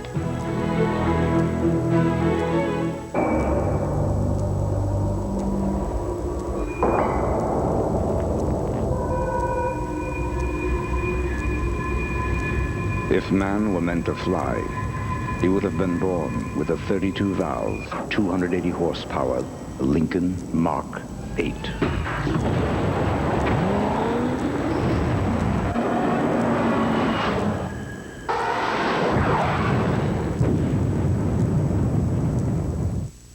Athlete's foot. It's a predator made up of many types of fungus that eat your feet alive. You can't just cure some of them. You need a weapon to kill all of them. Lotramin AF. Full prescription strength medicine, the brand doctors recommend most. Lotramin AF is so powerful, it doesn't just kill some causes, it kills them all. Also available in spray and powder. Lotramin AF, the killer cure. This is a gold card. It can't grant you inner peace. I don't know.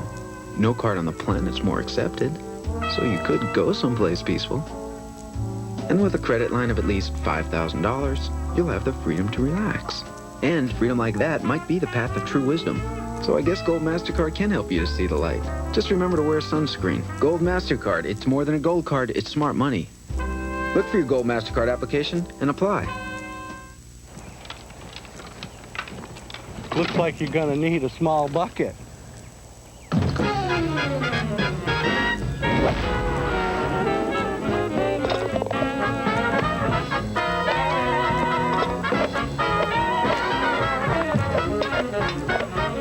Maybe next time, I'm going to need a large bucket.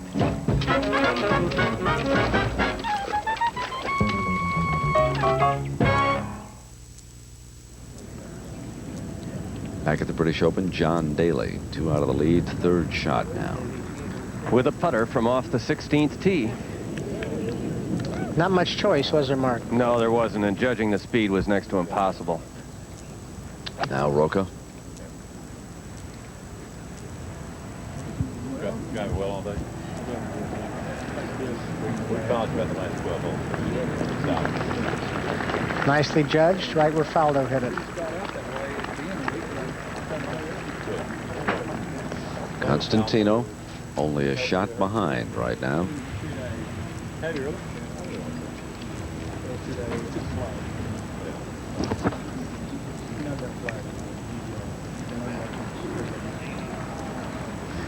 Daly for par.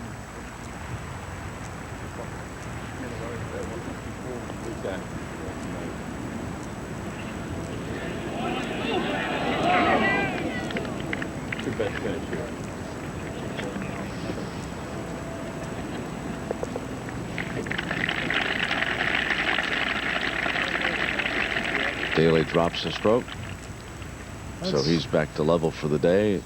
Steve Elkington, 3 under for the day, and you can see that he's very much within striking distance, and he has joined Steve Melnick. Steve? All right, Brent, thank you very much. Steve, you just said something to me a moment ago that really surprises me. As good as your game is, and Jack Nicklaus talked about it at length today, you haven't played well in this championship. Why? Not sure, Steve. I may have lacked a little experience playing this style of golf, even though I grew up in Australia playing more British style. I had one good week, I think, here. Maybe it didn't even finish up being a good week. Baker Finch won the event, but I finished 35th. But I had a good start to the week.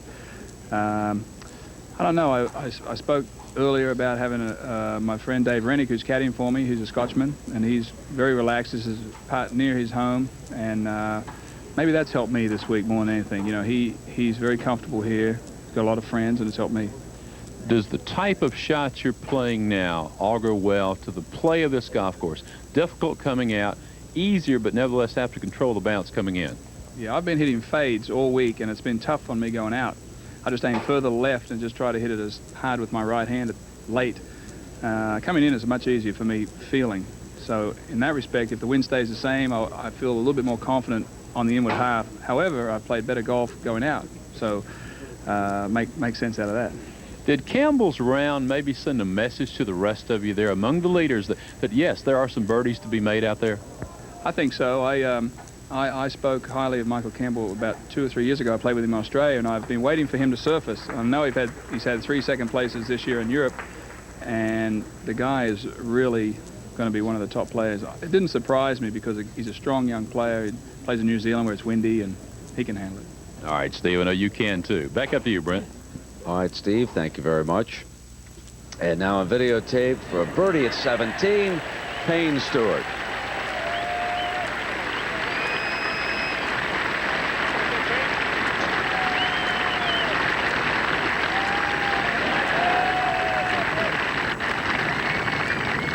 Payne started the day at 4 under, and after that birdie, 1 under. He had difficulty on back-to-back holes earlier on a back 9, but that'll give him a good feeling as he comes over to the 18th tee. Now Daly at the 16th, Mark. Well, he's got a driver here, and it's got to be a very questionable decision, I think.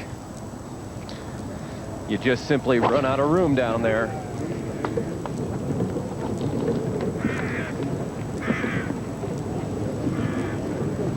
This ball is well left, and from back here on the tee, we can't tell where it is. Well, I was wondering after that last hole, Mark, where he made the bogey, you know, how much patience John would have for the rest of the round. And this, you know, he's going to have to get some patience back here to be able to play the rest of this round. If he's over there to the left, he's in that hollow. I don't know whether that's sand or that's just grass down there, but he's going to, you know, this is where we're going to find out what John Daly can hold together for the finish of the round. I'm sure John Daly was trying to drive the ball very close to the green.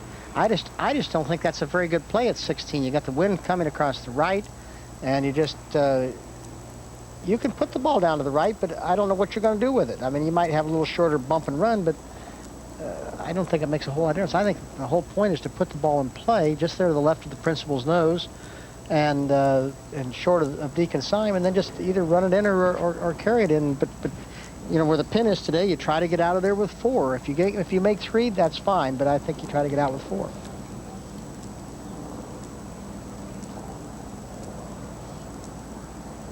Bay of St. Andrews there in the background.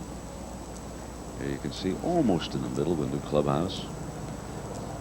The storyline, of course, is Michael Campbell's 65 today.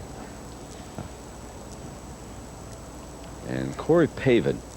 Jack, there's someone that has gone out about his business, although he is 1 over, dropped 1 shot today, but certainly he's got to feel that he's well within striking distance here. Now, the 18th yesterday brought a huge smile to his face. He was able to drive the green when he rode one into that wind. Well, he's not in bad position. He's in good position. He didn't exactly swing easy at that, did he? No, he didn't. I don't know how short you think Pavin is, but he pops the ball pretty good, and he just drove the ball on the green. That's the second day if it stays. That's good. Look out. It's going to be in the Valley of Sin, but still, that's a wonderful tee shot. And anybody who calls Pavin short, I think you better think again. That's a pretty long drive. Now Roca for par.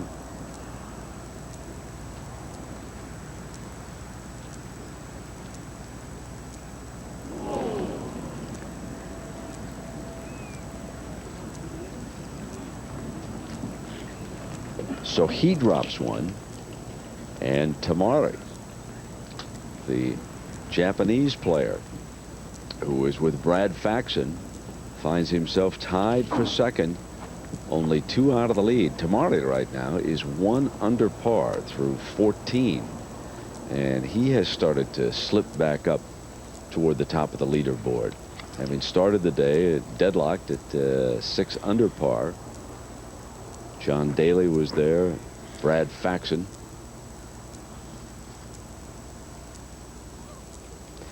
Jack, how far back at the end of the 3rd round, given the conditions and given the fact that it's a youngster, an untested one at that, Michael Campbell topped the leaderboard, how far back against this field would you give yourself a chance?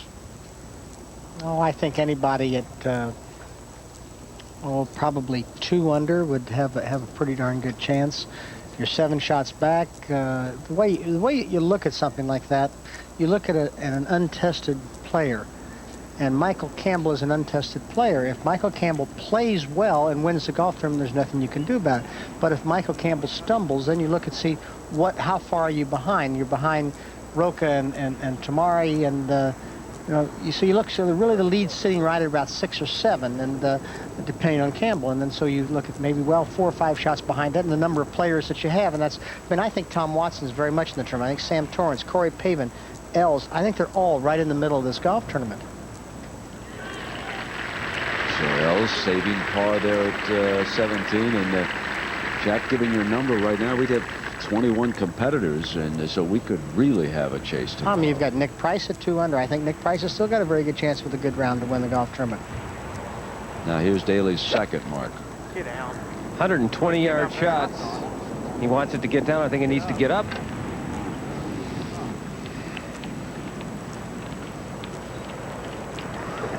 Where is it, Mark? We didn't see it. It's just on the front edge of the green, and from the lie he had, not too bad a shot. It's going to be a difficult 2-putt. Broke on the road hole.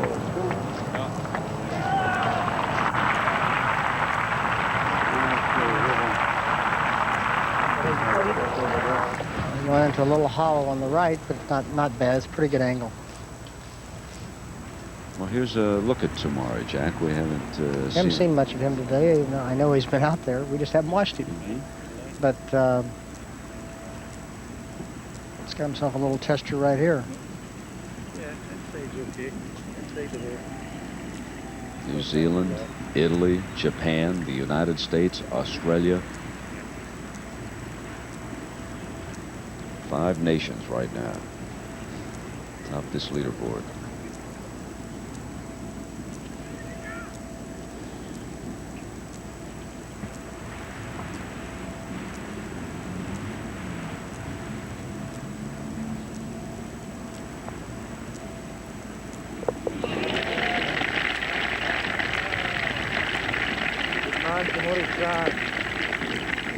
Doesn't speak a word of English, and that caddy you see right there doesn't speak a word of Japanese, but they're getting along real good. May have been a blessing in disguise. Now let's go to pavement.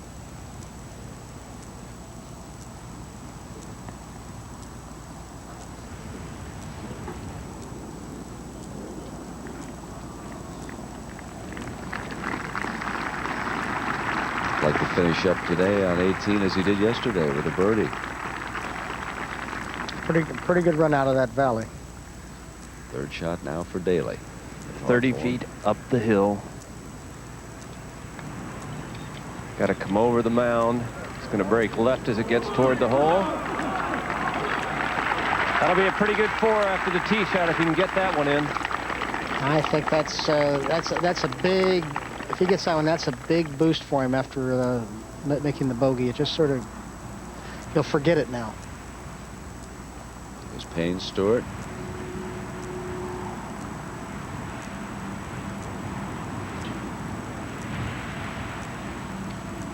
Left that one far short, didn't it?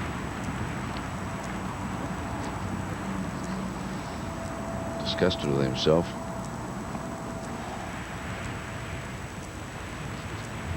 Now Tamari on the tee at 16.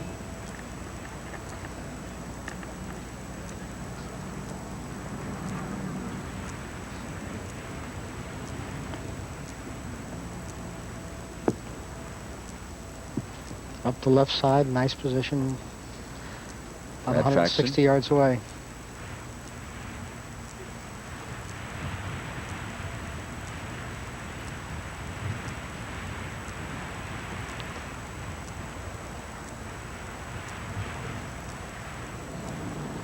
And let's go to Rocca's second at 17.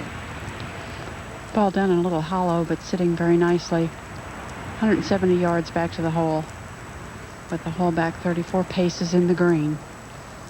A little bit of rough makes a very big difference out there, Judy, on these shots. I found it's very difficult to control the ball out of that. Take the weight.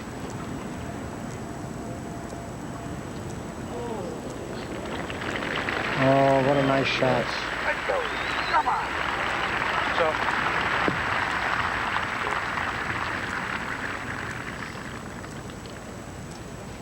He doesn't know how good a shot that was.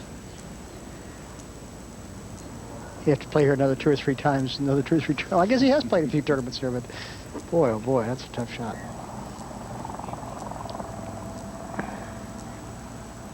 Now we'll watch Pavin and Payne Stewart finish up here on 18. Certainly opportunity here for Corey to wind up level for the day.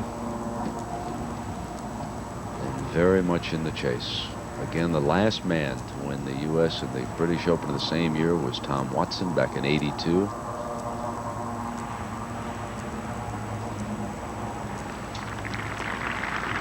3 birdies, 3 bogeys, 4 shots back right now.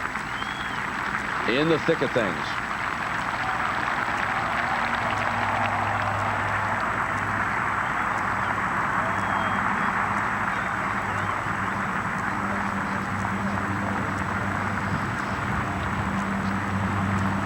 Sign his card and then go on over and have a word with our Steve Melnick.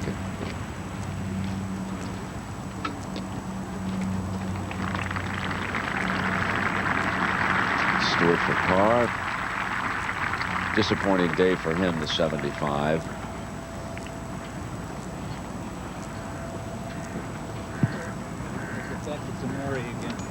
we started. Bernie L's on the tee at 18.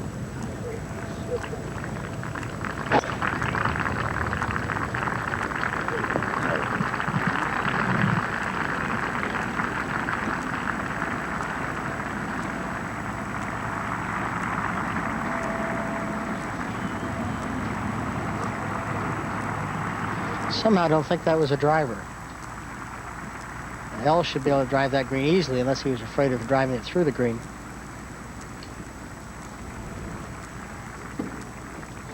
So it is Michael Campbell who sees the lead here in the third round. And we're going to be returning with more third round coverage of the 124th British Open from St. Andrews after this message and word from our ABC station.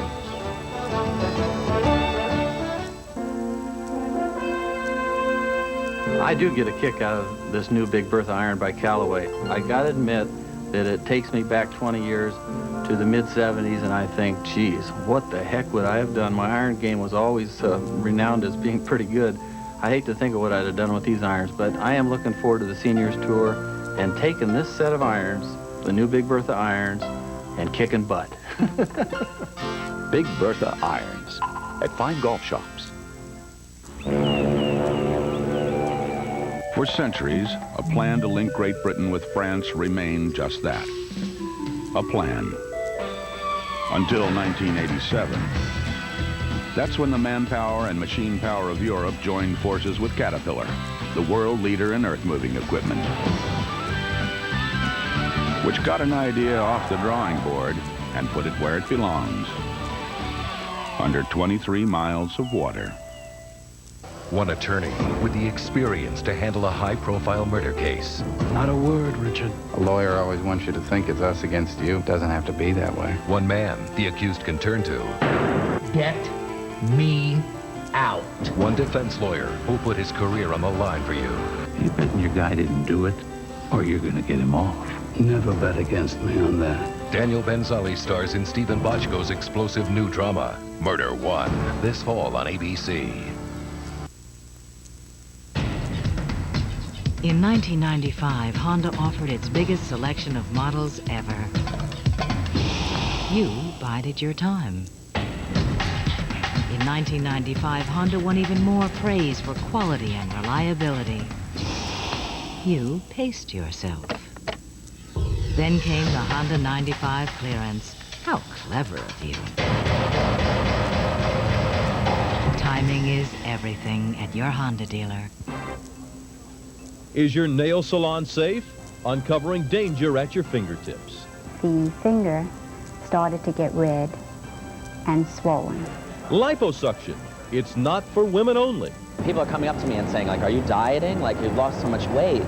Plus, one-on-one with Shirley MacLaine. Watch Eyewitness News Magazine tonight at 7 on Channel 7.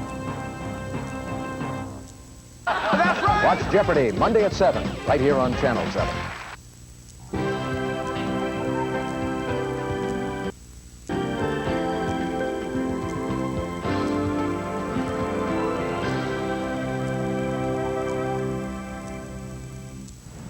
Well, we are back now, and John Daly on videotape. This the road hole. Probably a 3 or 4 iron. And he pulled this ball well left, some of the worst rough on the golf course. And his ball has found it. That's about the spot mark where Vijay Singh was yesterday, and it's a good thing that there are spotters out there. Would have had a tough time finding that golf ball. He can get real deep over there. Now Roca. This for birdie at 17.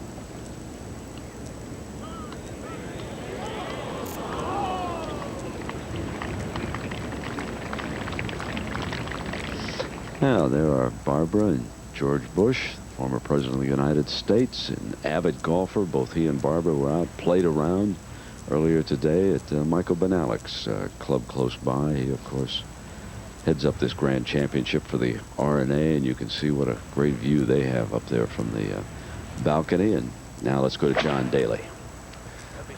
Only John Daly would have tried that shot. I'm not sure most players would have even thought about advancing it. He did, and I believe it's in the front bunker, not the road bunker, but the one well short of the green.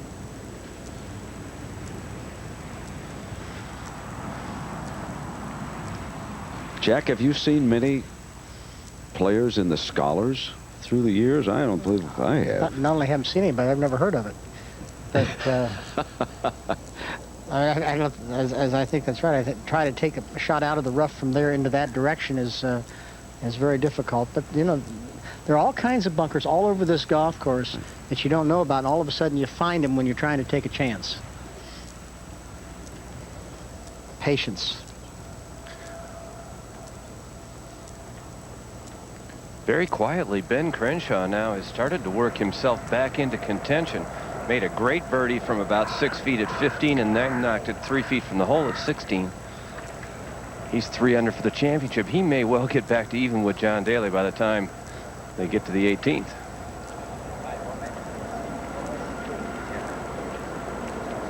Crenshaw with a perfect angle from the right-hand side of the fairway.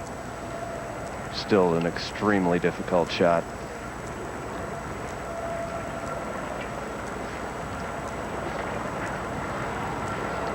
Only played about 5 or 6 opens here, and I haven't figured out how to play that shot yet.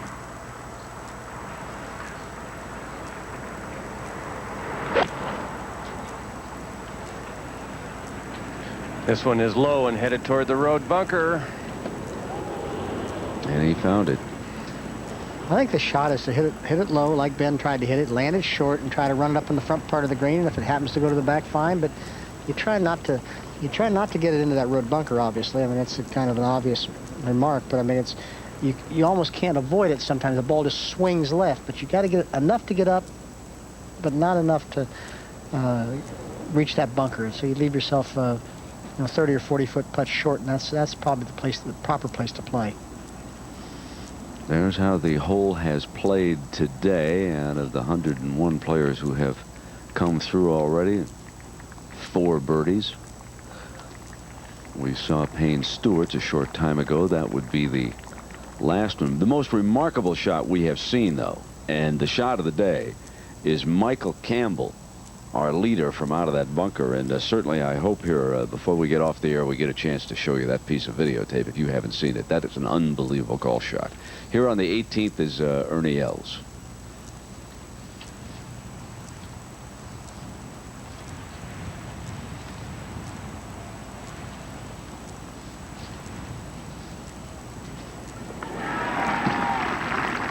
Daly. Should have laid out on his second, instead now has to on his third. So he's playing a par 5 at best. It would be a good score. So it was Michael Campbell of New Zealand earlier today with a 65 who stormed to the top of the leaderboard, and there he sits.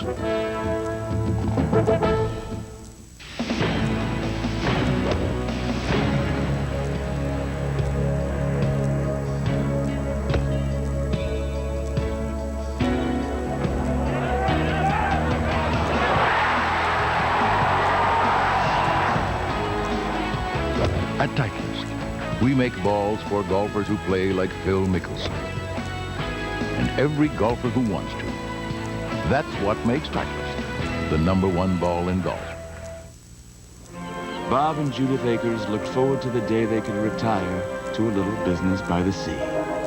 No easy project to take on alone. Fortunately, a Dean Witter broker was there to help them chart the proper course. Each individual's dream is unique. So too must be our solutions. Now the Akers not only have a place they can call home, others can too. Be back at 10. We'll leave the light on. At Dean Witter, We measure success, one investor at a time. In 1866, the world's first dynamo was invented by Werner Siemens. It began the revolution that brought electricity to everyone. That was then. This is now. The generation, distribution, and control of energy are at the heart of Siemens today, where you work, live, and play. And with 45,000 people at work nationwide, Siemens is leading the way into the next century. Siemens, precision thinking.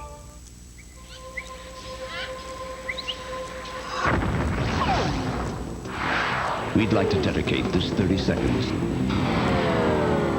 to the power of the new Lincoln Continental's 32-valve V8 intake system, the confident handling of its road-calibrated suspension, and some very impressive slow-motion camera work, without which we couldn't have shown it to you. The new Lincoln Continental, what a luxury car should be. A new NFL era begins. Witness the historic debut of Jacksonville and Carolina in the Hall of Fame game next Saturday on ABC. Back with the problems of John Daly on the road hole. This is fourth shot.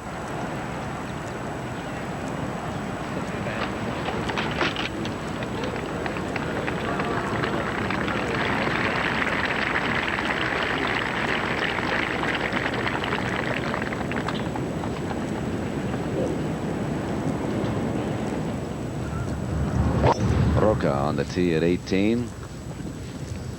2 under for the day, 2 back of Campbell.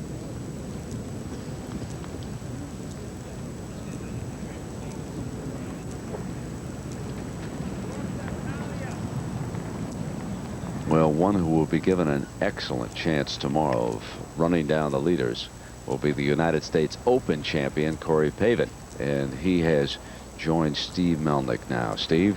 All right, Brent, thank you very much. Another typical gritty performance by our Open champion. I noticed when you walked off 18 after you making birdie, you immediately looked up at the scoreboard. Well, I looked at it before, but I just wanted to make sure what I saw, and I just wanted to see what kind of position I was in. And it's a good position. I'd like to have a couple more birdies up there, but it was a tough day today. I played hard and didn't quite have my A game out there, and just kept it together and kept at it, and was able to birdie the last hole, which I was very pleased with. Well, turn the clock back about a month. You're going into the final round of the British Open. Where do you stand versus where you were going in the final round at Shinnecock? Not too far off, I guess. I think I was 3 back and had 4 people in front of me there. And we had a windy day, which is probably will be tomorrow as well. So I like my position. I certainly rather be a little bit more under, but it's a good position, and I can go out and play a little bit more aggressively tomorrow, and maybe a couple putts will fall, and I'll have a good chance tomorrow. All right, Corey, we know we'll expect a good round from you. Good luck tomorrow. Thanks, Steve. All right, Brent. An intelligent player, and intelligence cannot be overrated on this golf course. Working your way around and knowing what you're doing, and there's a fella telling you that he did not have his great game, but we want to show you the shot of the day. This is Michael Campbell. Jack, you just take it from this bunker here with this young man. Well, he's just trying to play the ball out sideways, Brent, and the ball hits the bank of the bunker and pops up in the air and goes to the right. I mean, it's a total fluke, but he was trying to figure out a way to make 5, and he ended up making 4, and I think he's in the position he was in. That was, it was a very, very lucky break, and boy, you need it. It's a pretty good hole to get it on. And with his 65, and now John Daly needing this for a bogey. So he doubles the road hole.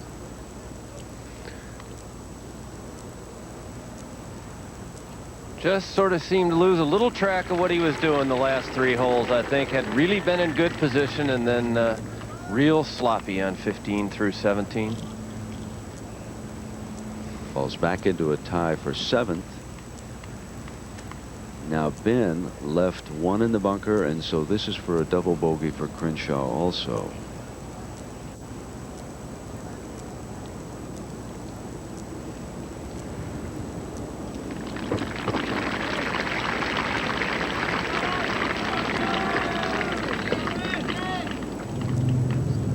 Now Tamari's on the tee at 17.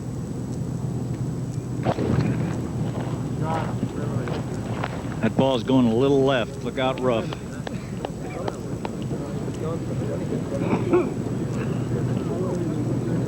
Yeah, he's over in it, Rossi. We can see the ball from the camera. I don't know if he's buried as much as John was, but Roca, and this is his 2nd on the finishing 18.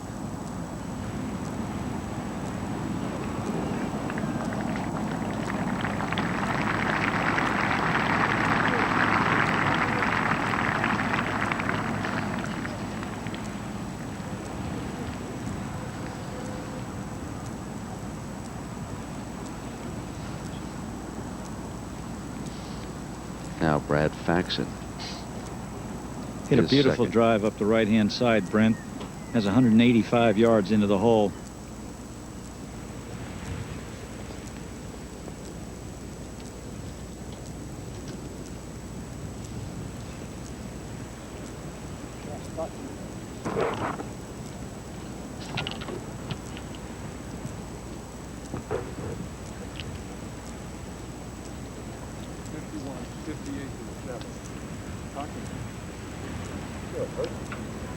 You know, those things are crossing. Been some ride for Brad today with the 5 bogeys and a double bogey. And he's also had 3 birdies.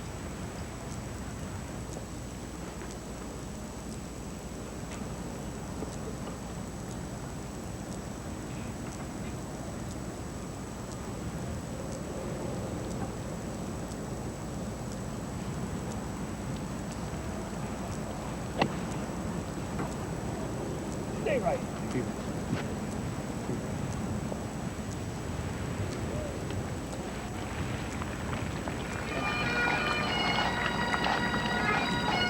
So he has gone completely over the green there at 17. They're in the final group.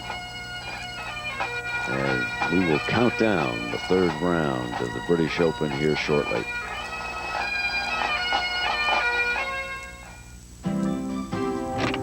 We've always believed the Ping Zing 2 iron should speak for itself. Solid. Straight. Pure. Let your clubs do the talking. Put Ping Zing 2 irons in your bag.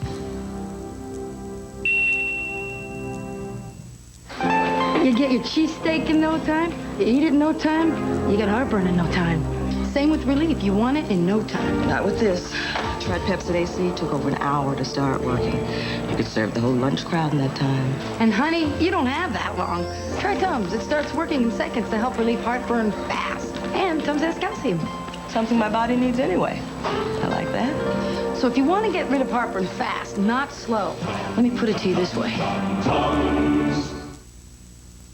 It had been 7 long years since Greg Norman captured the British Open title.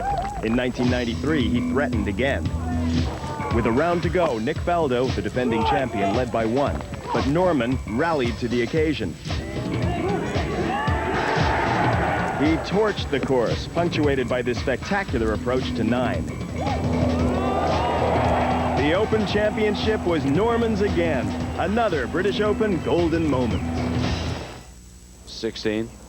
We saw him make a putt at 15. We saw him make a putt at 15.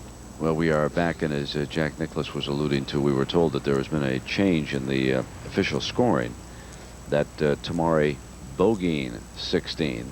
So he is indeed 3 shots back of Michael Campbell's 9-under lead right now. Roca, who is finishing up, is 2 back of Campbell. Then we have Elkington deadlocked with Tamari, Els and Paven. We just heard from Corey. John Daly with difficulties on the road hole, and now here's Roca at 18.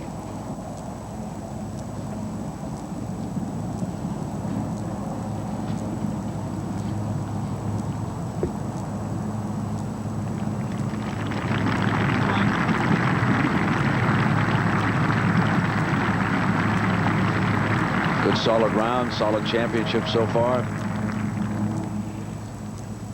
And Brooks also there. This is for 3. So a positive finish for Brooks as he birdies both 17 and 18 to wind up with a 73. And also in the thick of things at 4 under.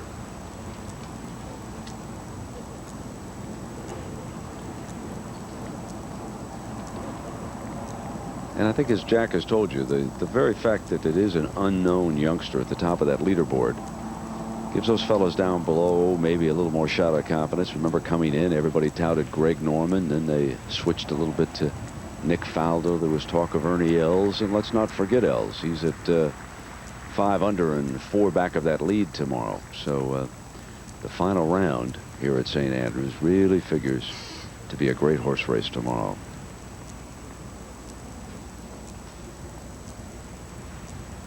And it looks, Jack, like Sherry, the young amateur whom you played with, 2 over for the day in the win, but still leaves him at 1 under par for the championship great. And this is Tamari's. This is his 3rd at 17. Very interesting to see the caddy almost get down on the ground and point a path where he wanted Tamari to putt that ball. That's the exact putt I had this morning, Rossi, and you just have absolutely no chance whatsoever. You made the smart play, I think, and just plays for 5, and if he happens to make a putt, then he's, obviously gets his 4. Even if he makes 5, Jack. Not a bad score.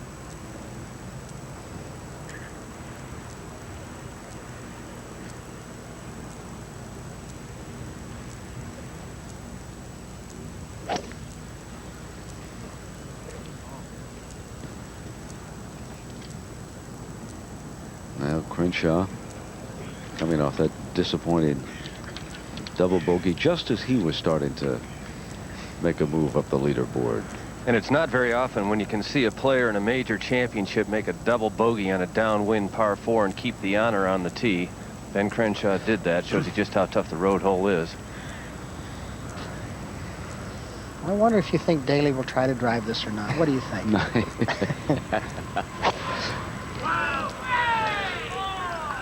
This ball might go over the RNA clubhouse.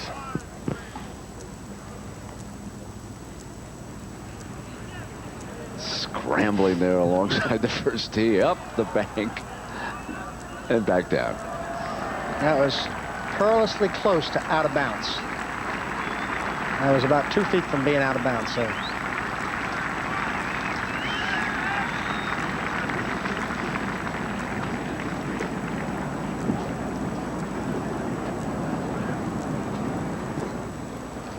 You're going to do a slow-mo of John here.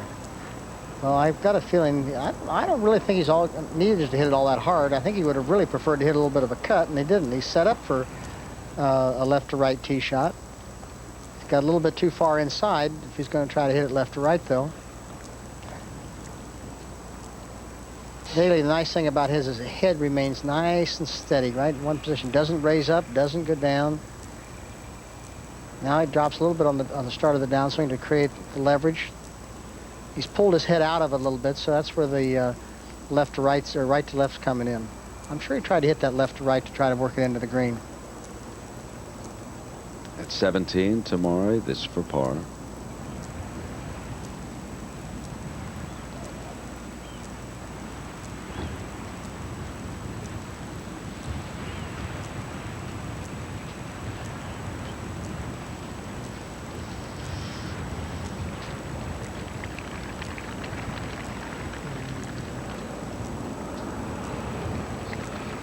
As Tamari finishes up, and we check our clock, and we'll do a little bookkeeping for you. You know that Shell's Wonderful World of Golf is coming up, and it's a delightful match between Greg Norman and Nick Price, which was taped down in southern Florida, down at Greg's new course, I believe, outside of Jupiter at the Medalist. Now that's coming up just as soon as we want to finish up with what John Daly does here. He has been very much in contention, but he's suddenly having some problems as the Wild Thing versus the old course. And late in the day, the old course has kind of risen up and bitten Long John here.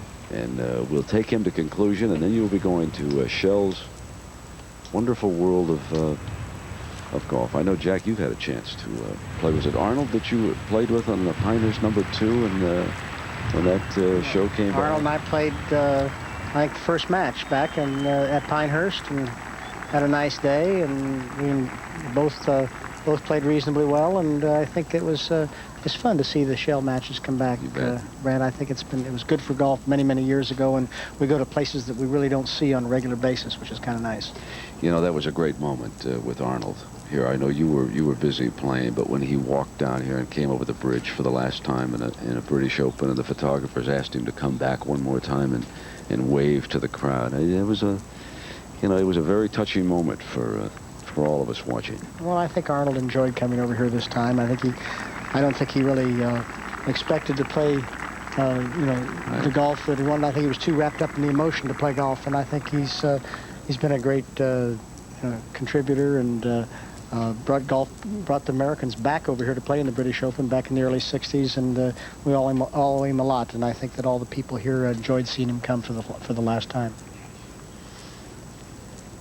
Well, let's take one more look here at the tee shot. This is the widest fairway in golf. If you're either on the first tee or the 18th, doesn't matter. I don't understand how somebody can let loose of the golf club, fall off balance, and still drive at 380 or 90 yards. Unbelievable.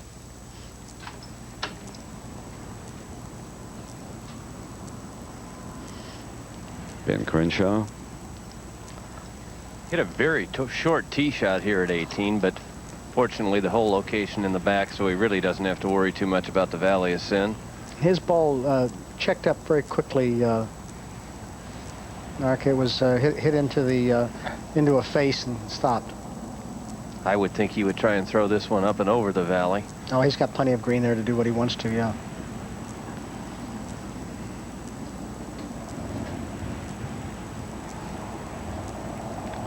No, he's playing a run shot. I think that was probably a lot easier for us to be playing pitch shots under those circumstances than the run shot. We're so much more used to doing the other kind of shot. I would thought Ben would have played it.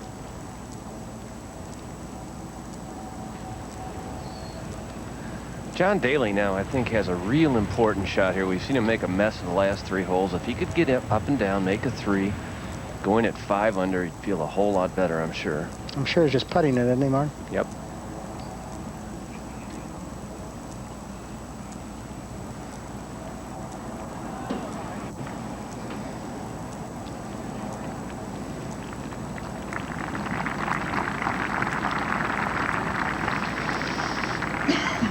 As we watch Daly go up, we mentioned Arnold and his final walk-up here on the 18th hole on Friday. A chance one more time to go back and watch it. Here's, like Jack Nicklaus, Arnold Palmer has meant so very, very much to the game of golf.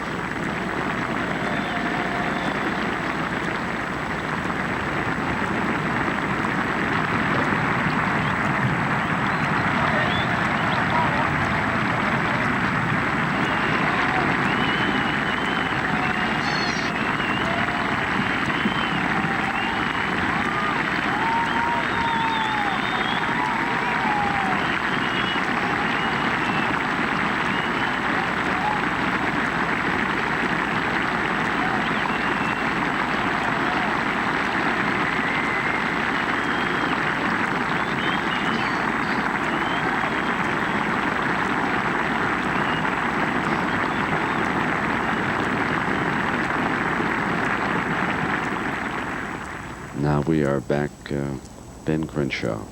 This is for birdie at 18. Here's a gentleman who certainly enjoys the history of golf, loves coming to St. Andrews, and at the British Open won the Masters. What a wonderful moment that was this year. Very popular figure. Sure would like to have played better today, but it was tough going. And now John Daly, as Mark Rolfing told you, would love to end this with a 3.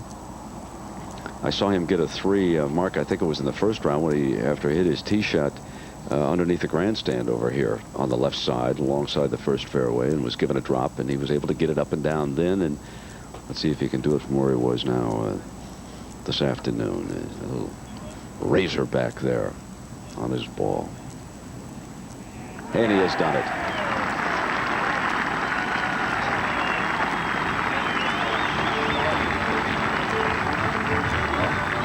Positive note. 211 and 4 off the lead. Michael Campbell, a 65. Tomorrow's final round should be something for Steve Melnick, Jack Nicklaus, Jack Whitaker, Judy Rankin. Bob Rosberg, Mark Rolfing, Frank Hannigan. I'm Brent Musburger. So long.